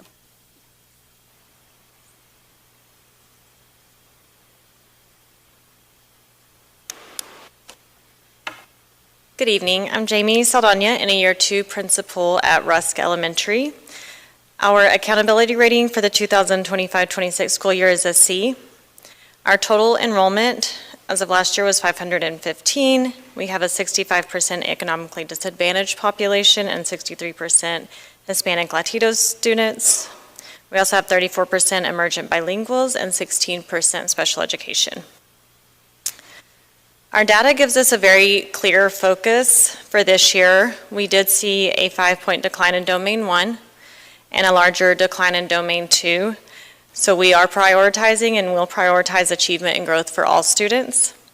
This year, our focus is upping the rigor within Tier 1 instruction, knowing the gap, and then responding quickly. So through those weekly PLCs in our data meetings, we will focus on increasing rigor and then tracking achievement and growth down to the individual student. We will use daily checks, student work, and assessment data to make instructional decisions. We also did have a 6-point decline in Domain 3 and have a plan for intentional monitoring of our student groups using data tracking, planning, and following through on that plan. And then we will monitor and adjust as needed. We will also strengthen the systems around student and teacher support. Students will know and track their individual goals and will provide targeted supports based on their needs with intervention or enrichment. For our teachers, coaching and professional learning will be directly connected to what we're seeing in student work and achievement data. We will monitor and respond to trends that we see through our classroom observations And our focus is to know our students, know the gap, and then respond quickly and monitor the impact on student outcomes. This concludes my presentation.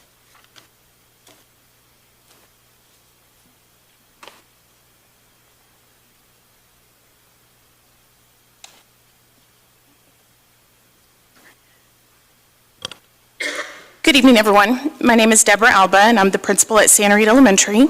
I have 15 years of principal experience. Our campus is comprised of 54% economically disadvantaged students and 38% emergent bilingual students. Last school year was our second year with the dual language program for students that reside in the Santa Rita and Bush Elementary attendance zones. In Domain 1, our campus score declined by 6 points. Ultimately, our team understands and embraces the responsibility of the work ahead this year. We are committed to working with urgency, intentionality, and a shared focus on student success to move our campus back to a rating of B or higher this school year. Our work includes a focus on strong Tier 1 instruction through an increase in student engagement, TEKS-aligned instruction, and targeted language supports for our EB students. We will monitor Tier 1 instruction by increasing classroom walkthroughs and coaching and closely monitoring student performance through data tracking. We have already reestablished and will monitor campus expectations for lesson internalization and data-driven practices while consistently reviewing student achievement and growth data with our leadership team and also supporting our PLCs to maintain alignment with our campus and district goals. So once again, our team is united in committing to continuous improvement and focused action for the betterment of our students this year. Thank you. Any questions?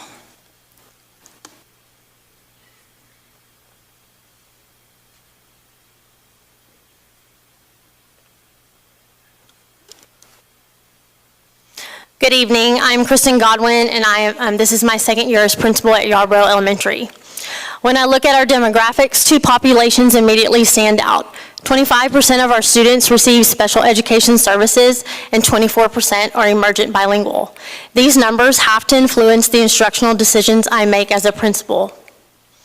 One area we identified and own as a campus is the need to respond more quickly when students are not mastering grade level content. This year, teachers will use daily student work informative data to identify why students are struggling and immediately respond through targeted reteach and small group instruction. Our goal is simple: identify gaps earlier, respond faster, and accelerate student growth. With results showing a 5-point drop in Domain 1, our second area of focus is stronger differentiation within Tier 1 instruction.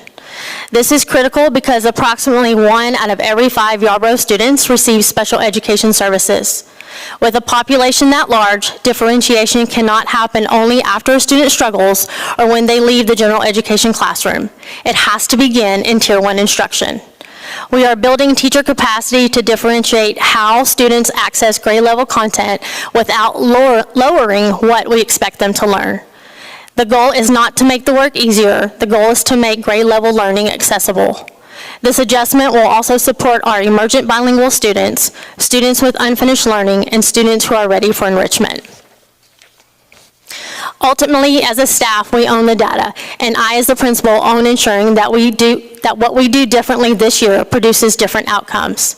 This plan really comes down to one question: what are we doing differently this year because of what last year's results taught us? Thank you. Ma'am, President Glenn. Go ahead. I've got a question specifically on Yarborough.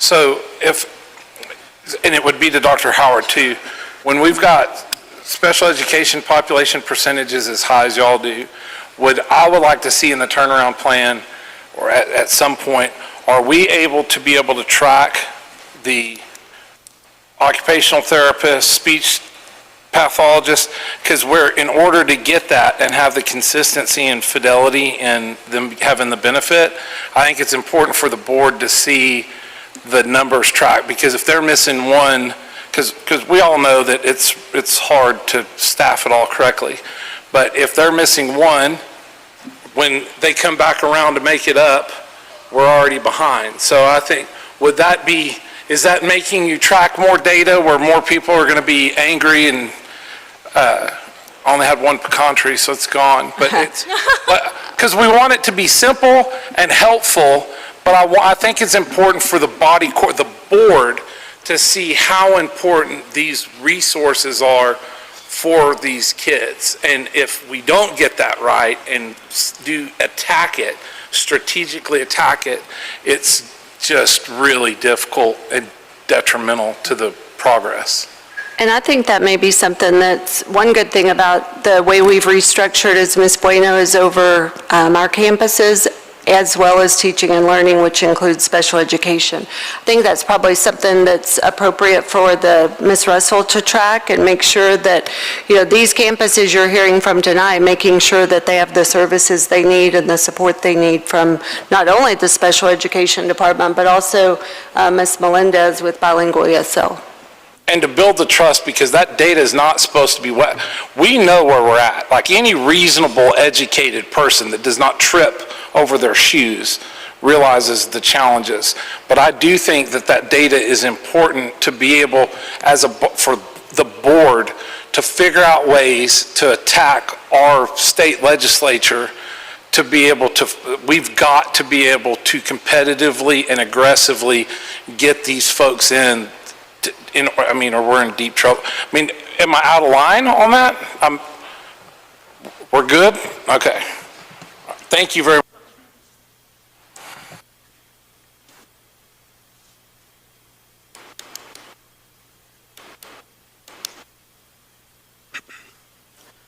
Good evening, board members and Dr. Howard. I'm Pedro Covarrubias, and I'm the proud principal of J. Long Elementary. J. Long currently serves 551 students. 84% are economically disadvantaged, 81% are Hispanic or Latino, 32% are emergent bilingual, and 19% receive special education services. Last year, we dropped from a C to a D, and I want to name our gaps. In Domain 1, math dropped 5% points. In Domain 2, in our growth, we dropped 10% points. We did not hold our growth. When we looked deeper, we found a gap between planning and execution.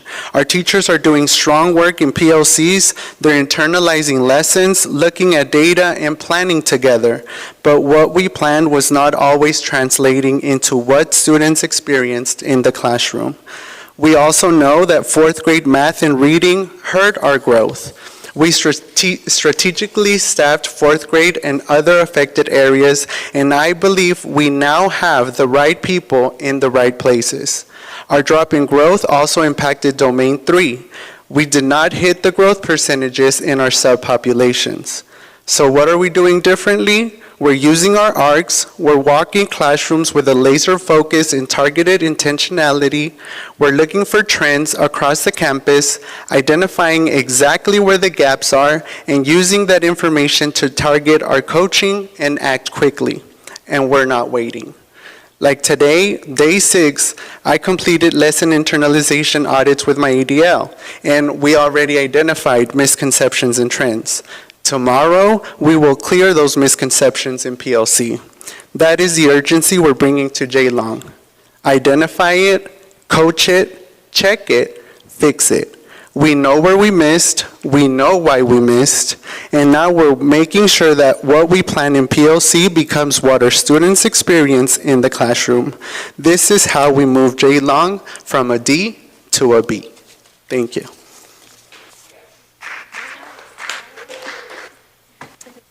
I got a question for Mr. C. Yes, sir. Since he's in my district.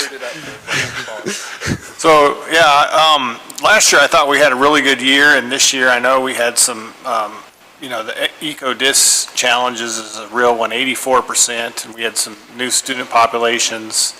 That being said, I don't like excuses, and I think, you do a great job at motivating kids, motivating parents, motivating teachers. Everybody loves you. Do you think you need to be tougher on people? I do, and I sure am this year. All right. That was my question. So. All right.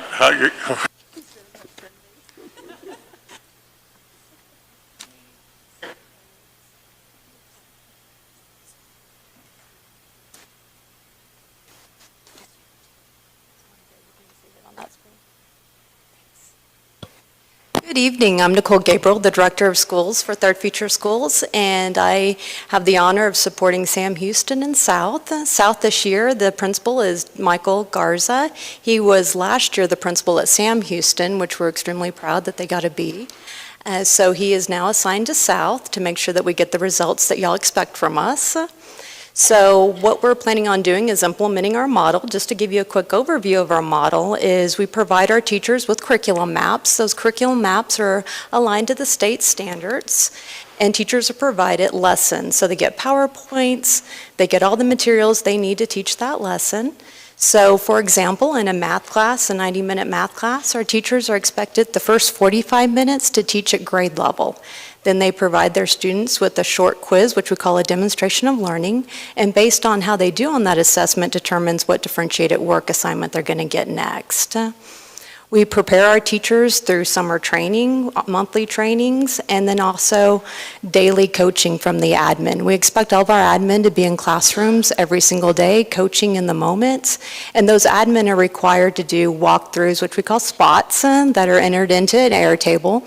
They have to do 10 a week that they enter into that table that our superintendent, Zach Craddock, looks at on Saturdays, and then we get a report from Mr. Craddock on how we did, where are areas of strength, where are areas we need to grow, so that we know where to focus in the next week. So that's just a really quick overview. Do y'all have any questions or concerns? Okay, thank you. No, ma'am.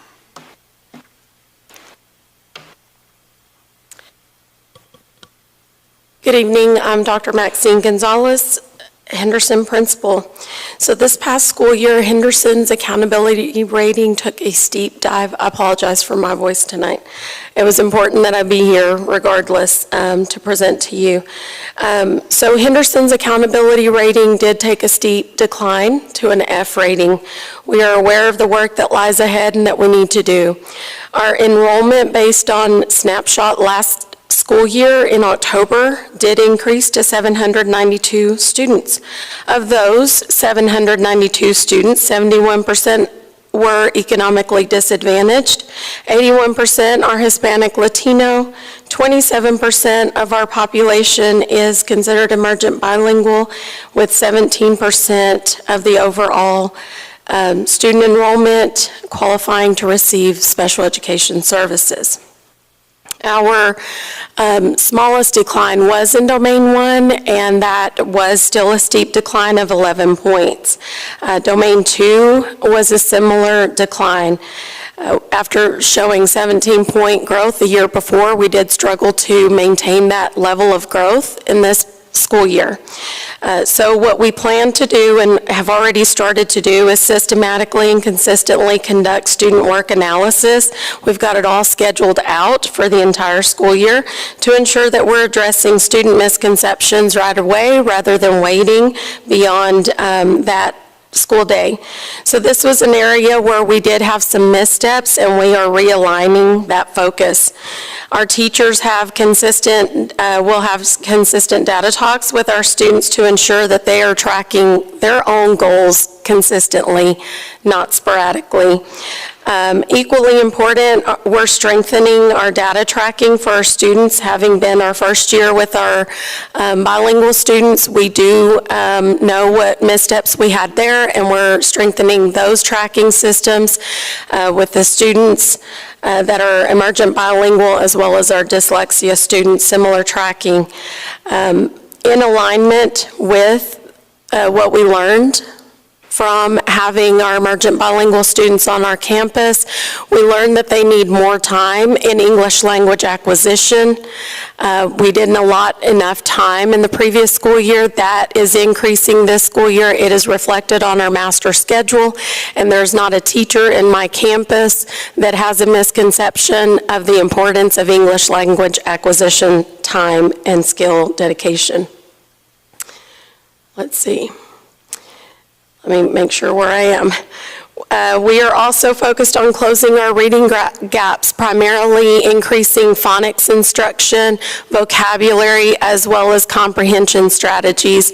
They've got to have that strong phonics instruction across all grade levels if they don't have it, and they have to those gaps have to be filled in if they have them so that they can continue to have that strong foundation. We also are increasing our focus, like I said, on not only our students knowing their personal goals and growth goals, but also the students leading conferences, ongoing conference time with their parents and the teacher so that not only the student is aware of their goal, but the families are involved in owning said goal, and everyone knows where their child is academically. That is a strong focus for us. We also have shifted some of our weaknesses. We reflected on where our low points were in our data. We did bring over some new coaches for our opportunity culture model. Coaches that were ineffective were strategically staffed, as well as classroom teachers.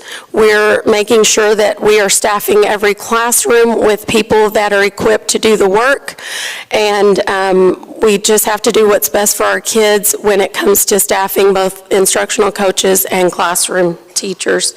We are committed to this work.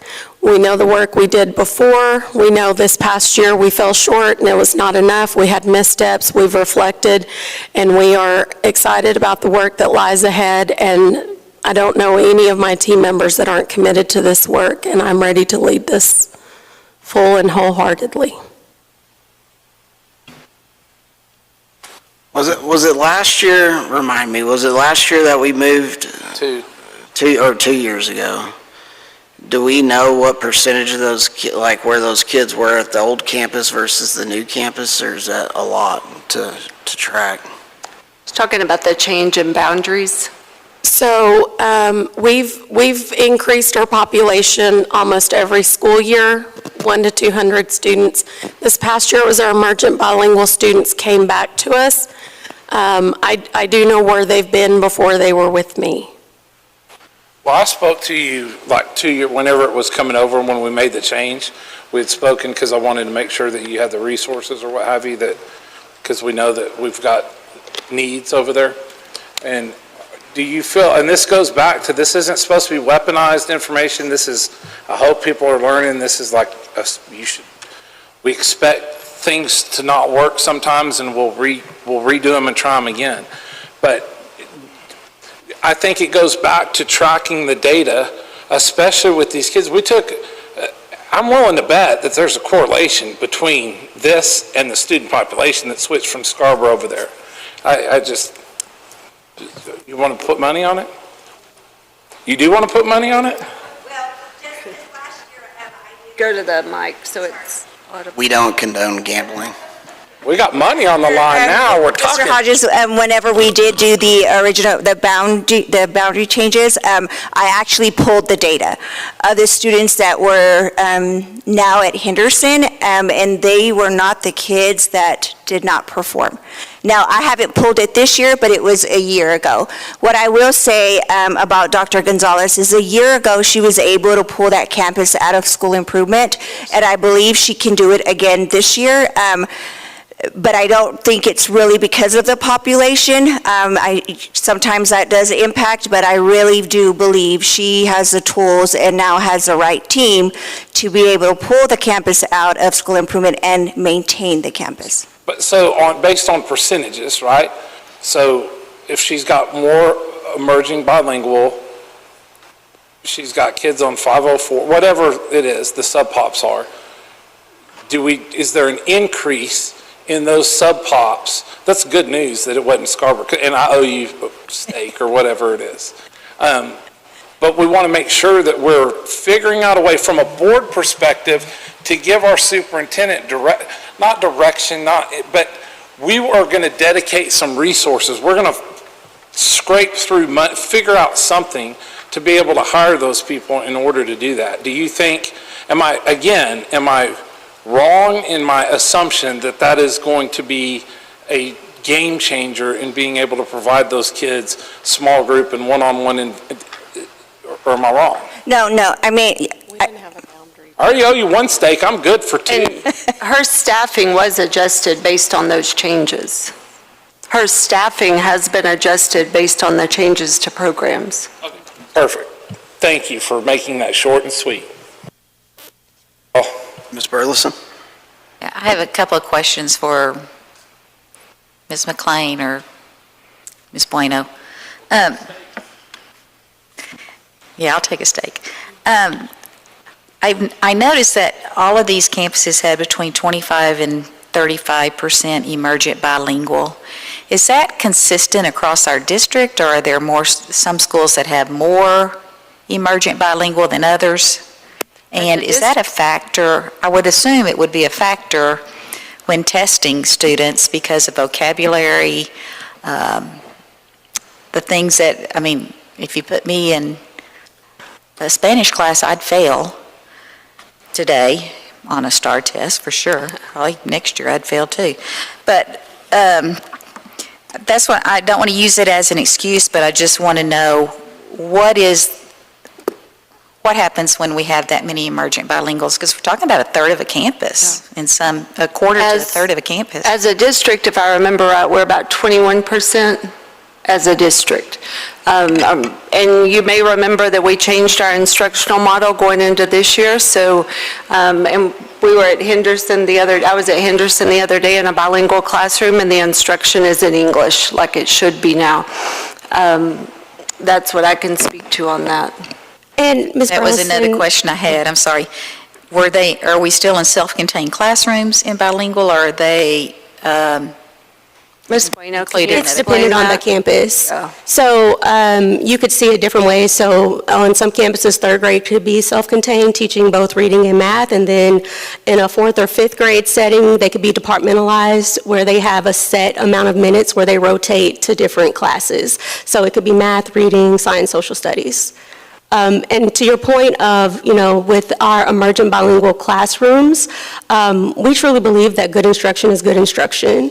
And so that instruction is everywhere, whether you're in a bilingual classroom or whether you're in a monolingual classroom. So it's just those strategies and how we prioritize, like what we implement in each classroom, making sure it's consistent and it's up to the rigor of the standard. That's where we meet students where they are.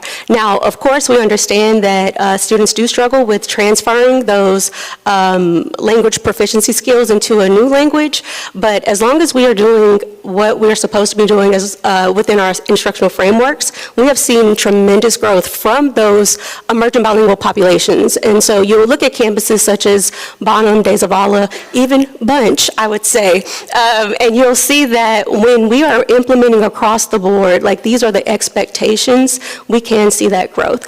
And I think when we talk about Henderson, just having the right people in the right seat, and as Ms. Bueno reiterated, they have a solid team, and Dr. Gonzalez has strategically placed people where they need to be, and so we're just ready to do the work and take off. So when we look at scores from last year, say same cohort, if you look at scores from one year to another, do we see the growth among those students from a third grade test to a fourth grade test? Are they taking it in English, I guess is my question. So that is our push, that we want our students to be proficient and be equipped in English. But it's dependent on the campus and that administrative team, and so they look at it by student. We know, like from a strategic standpoint, that the longer that a student remains in our bilingual classrooms, the harder it is to pass the test. I mean, because the language of the test becomes more academic, it becomes more complex and rigorous. Rather than getting them used to the language and being in those English classrooms or ESL classrooms, we have seen them show more growth once we start them a little bit earlier, instead of having that shock of, okay, now it's time to take it in English for the first time. And this is off the subject of testing, but it also contributes to testing, I believe, are there any parent programs that we have for English, from Spanish to English for parents? I know that may not be our responsibility, but are there classes somewhere that go from Spanish to English for parents? I believe that Midland College provides ESL classes for parents. Our website translates into Spanish, but we do not teach parents English. Well, I just think, I don't know, to me, that's important. If we're asking kids to be in all English and then they're taking a test in English that are at home, that maybe there could be more help for parents at home. You answered my other two questions. Henderson did. Do students own their own data and are families aware of the goals? I think that's huge, and I saw that happening at some schools I visited last year where students were owning their data, and I think for them to know where they are each time is very important instead of just taking the test. Mr. Bishop? Yes, sir. Thank you, Mr. Gwynn. The question I have for all the principals that have spoken or that's going to speak, I guess a question for me of where we are with our testing and our scores and our data. What is the attendance rate at these campuses? Because if kids aren't in the classroom, then they're not learning. So, I mean, and I know different campuses have different attendance rates, but I think that's a very key component of where our students are from a learning standpoint if we're not in the classroom. So, I mean, I'm not asking for that answer tonight, but if we can maybe get some. They can answer that question. Yeah, if you'd just come up and real quickly give us your attendance rate.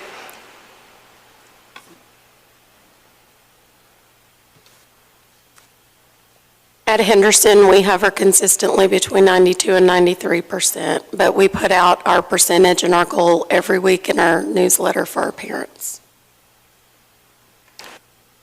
At Long, it was 92% last year. Santa Rita, we maintained 94%. At Rusk, we had about 92% for last year.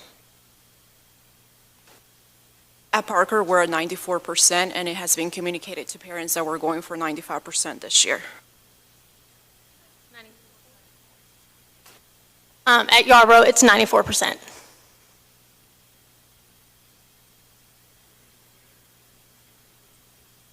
I think that's a critical piece of knowing what our student population is versus the students that are showing up to school.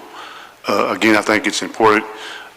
We always want to shoot for that 100%. I know that doesn't always happen, but it's always a question in the back of my mind anyway on what are these kids missing or the students missing if they're not in the classroom during the point of learning to help them out to move to the next level. So, thank you.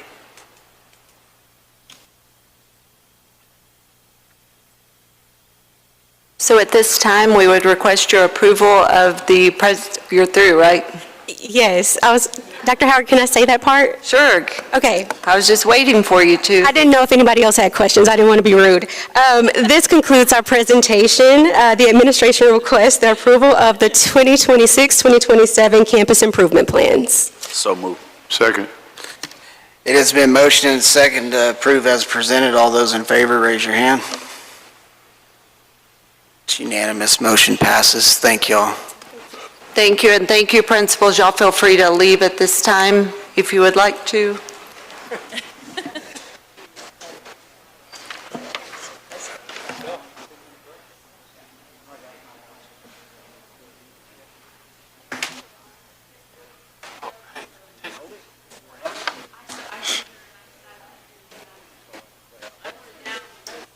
I'm going to take a 10-minute break.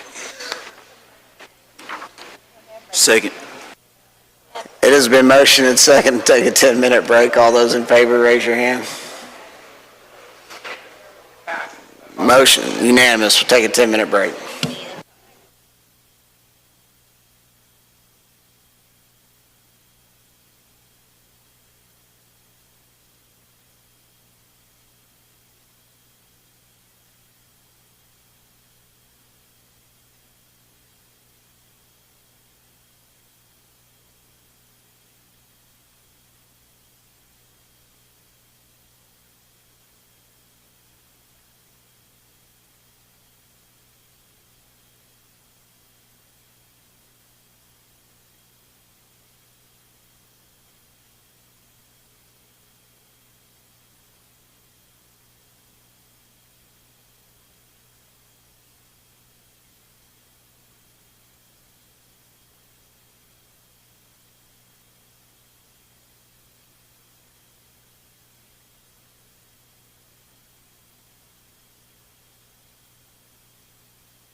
time is now 7:37. The board's reconvening into open session. Moving on to agenda item 9.2, discussion of and request for approval of change order for package 5, Alamo Middle School. Presenter, Mr. Lopez.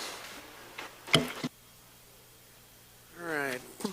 President Gwynn, Dr. Howard, members of the board, we've discussed this previously, but at Alamo, during construction, it was discovered that an original plaster ceiling was actually hidden below some of the dropped-in ceilings.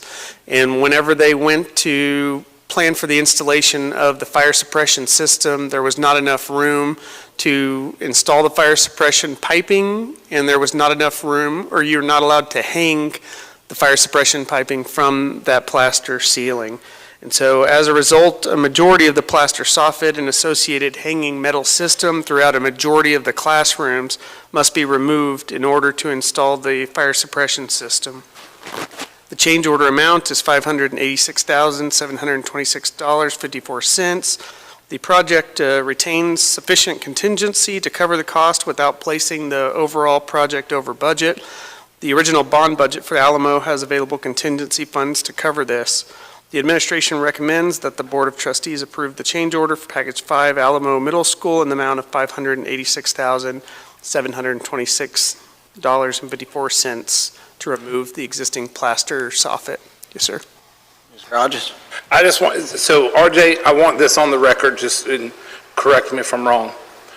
It was not hidden. There was no conspiracy. It was not within the purview or the vision, and we had to go through once we got in there. There was no conspiracy. Correct. Yes. Yeah. I just want that on the record. See it. It was not hidden. It was just not in the purview of the original. Correct. It actually wasn't in the main hallway, so if you peeked up into the main hallways, you wouldn't see it, and we could install the main lines, but in the classrooms, it was above a ceiling. Just normal things, no tunnels, nothing weird, right? Exactly. Thank you. Yes, Just sir. wanted to correct that. Yep. Do I have a second? It has been motioned and seconded to approve the change order for package number 5, Alamo Middle School, in the amount of $586,726.54. All those in favor, raise your hand. Unanimous, motion passes. Thank you. Moving on to agenda item 9.3, discussion of and request to consider adoption of an order authorizing the issuance of Midland Independent School District unlimited tax school building bonds in one or more series, levying a tax and providing for the security and payment thereof, authorizing a pricing officer to approve the award of the sale thereof in accordance with specified parameters, and enacting other provisions related thereto. Mr. Durham.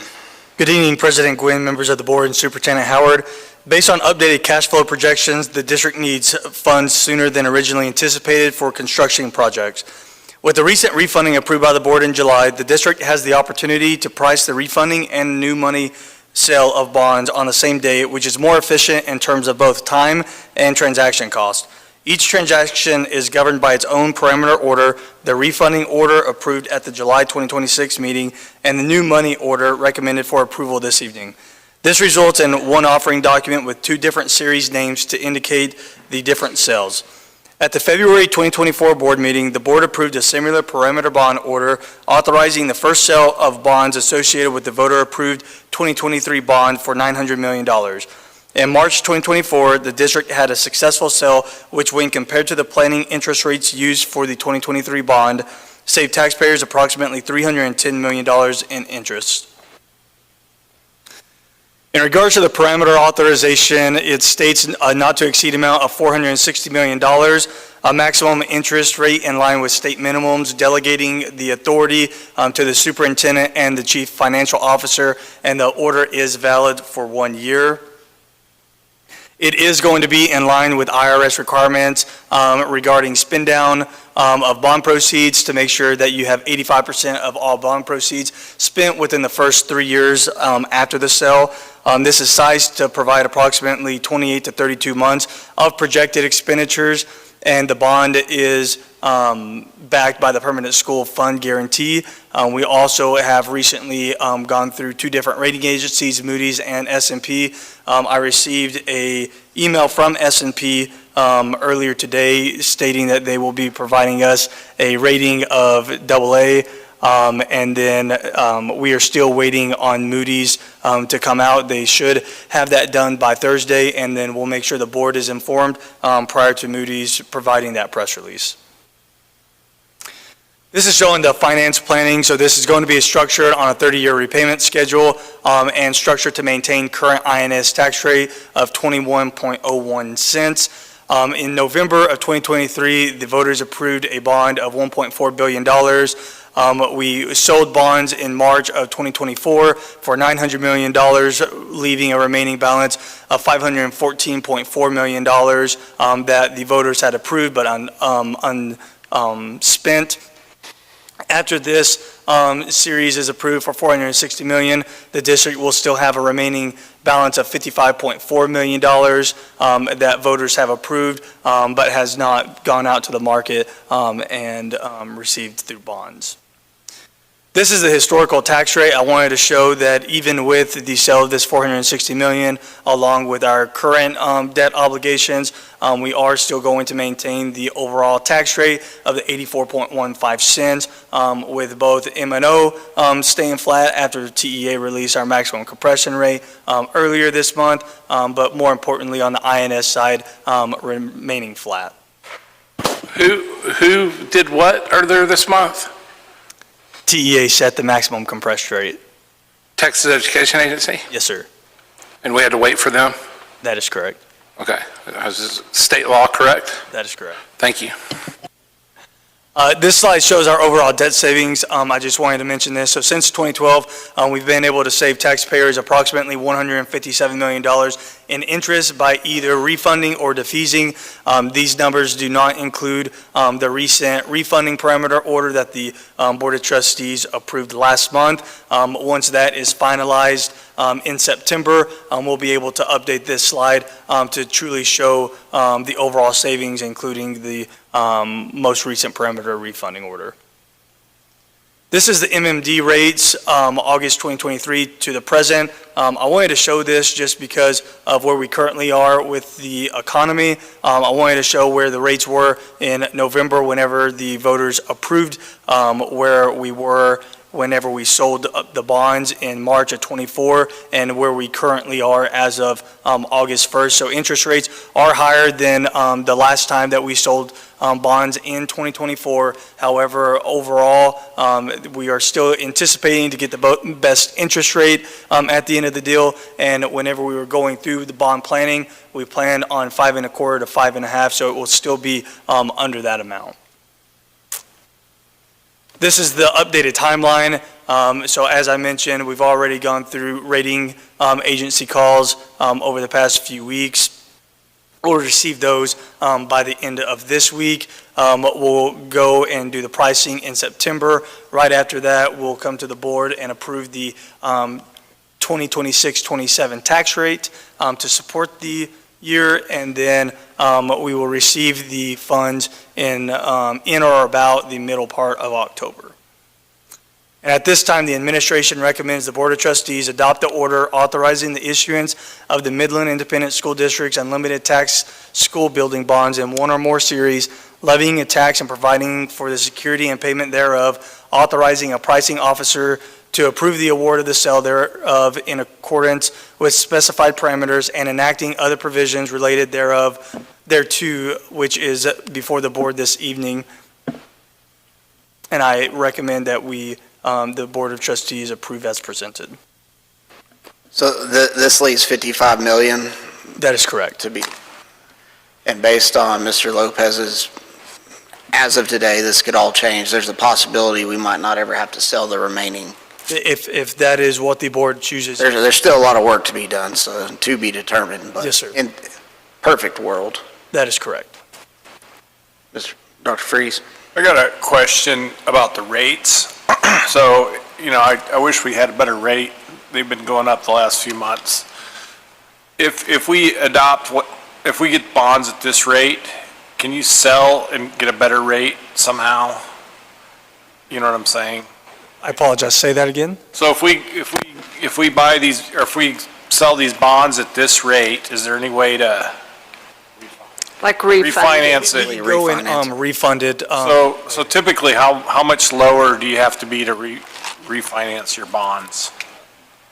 You have to hit a Quarter certain time point, or what's frame as your? well. Yeah, I don't know all the rules. Yeah. I just was wondering, just because bonds have gone up the rates have gone up the last few months. So. Correct. I do not know that off the top of my head. I will tell you this, we do work with Hilltop Securities. They're our financial advisor, and so they would run the analysis to see if and when the market goes down, whether it would behoove the district to go through a refunding or refinancing of some of the outstanding. Yeah, they may continue to rise too. We don't know, especially with Ben Bernanke and his QE, which is putting us our country in a terrible spot.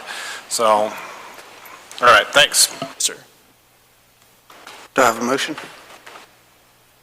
Yeah, you're selling them at a good time because they're going to go over 5% 2027. Yes, sir. One thing regarding that is our arbitration rate will be higher than the bonds that we sold in 2024, which will allow the district to receive more interest earnings if and when the interest rates go higher as well. Right now, they're hovering around the upper 3%, possibly under at the very bottom of the 4s, but I know whenever we first sold the bonds, they were hovering in about 5.5 up to 5.25 up to 5.5, and so we truly maximized it with some of our long-term strategies, investing the bond proceeds from Series 2024. And we've got a third tranche in reserves, right? That is correct, of the $55.4 million. Oh, Tucker, you're good. Ms. Wayne knows better now, but. Anyone else? Motion? It has been motioned and seconded to approve as presented. All those in favor, raise your hand. It's unanimous. Motion passes. Thanks. Moving on to agenda item 9.4, discussion and request for approval of budget amendment number 1. Mr. Durham. So this is the first budget amendment of the year. The larger budget amendment will be brought before the board in October, as what Dr. Howard mentioned. The October budget amendment will update our overall assumptions whenever taking enrollment, whenever taking certified values into considerations and any assumptions.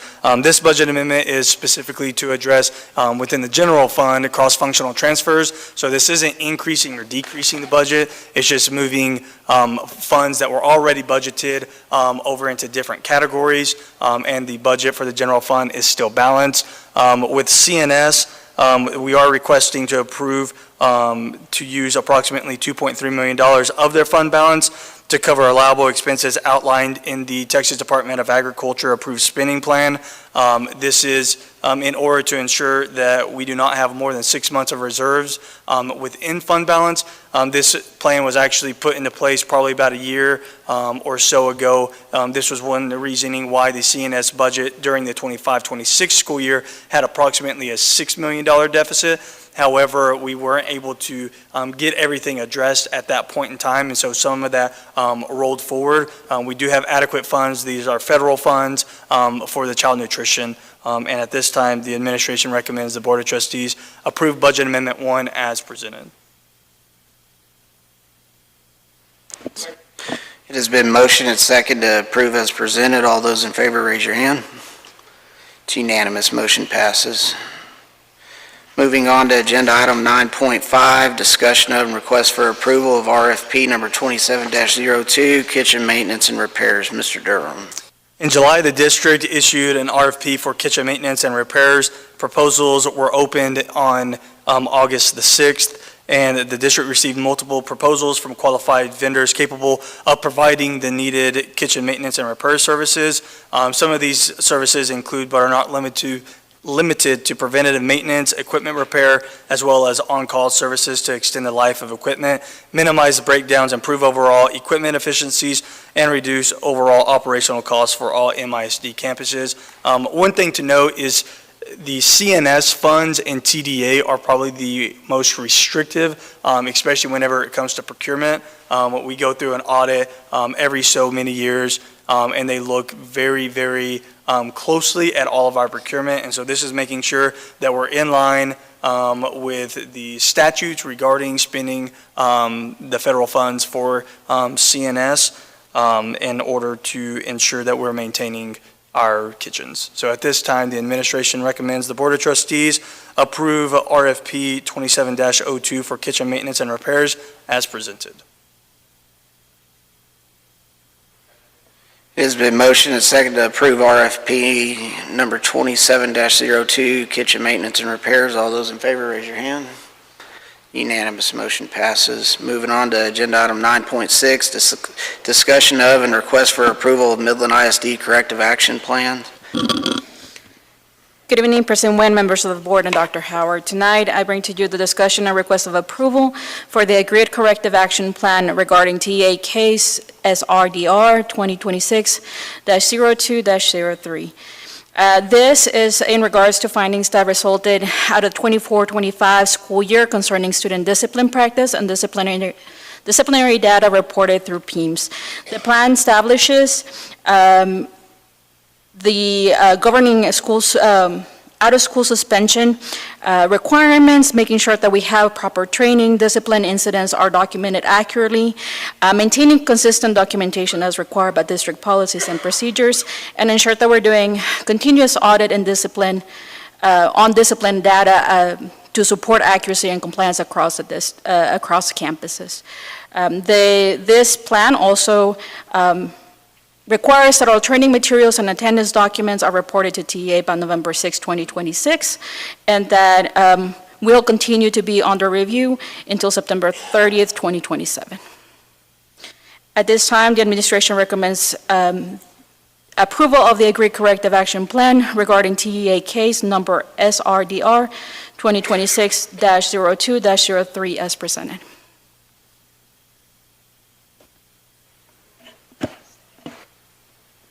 It has been motioned and seconded to approve the corrective action plan for SRDR 2026-02-03. All those in favor, raise your hand. All those opposed? Abstaining? Motion passes 6-0 with one abstaining. Mr. Hodges. Thank you.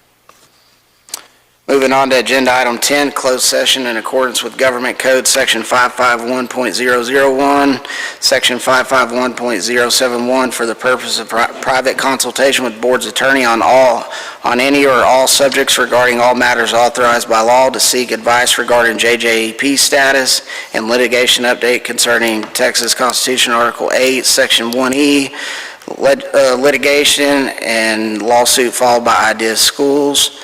Section 551.072, deliberation regarding real property. Section 551.074, for the purpose of considering the appointment, employment, evaluation, reassignment, duties of discipline, or dismissal of public officers or employees, or to hear complaints or charges against a public officer or employee. Section 551.076, for the purpose of deliberation regarding required safety and security audit as per TEC 37.108C. The time is now 7:56 p.m. and the board will go into closed session.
Time is now 8:49 PM and the board is reconvening from closed session. Make a motion, I'm going to motion to approve the safety and security audit presented in closed session. Do I have a second? It has been motioned and seconded to approve the safety and security audit that was presented in closed session. All those in favor, raise your hand. Motion passes, it's unanimous. The time is now 8:49 PM and do I have a motion to adjourn? Second. It has been motioned and seconded to adjourn. All those in favor, raise your hand. Time is now 8:49 PM and the meeting is adjourned.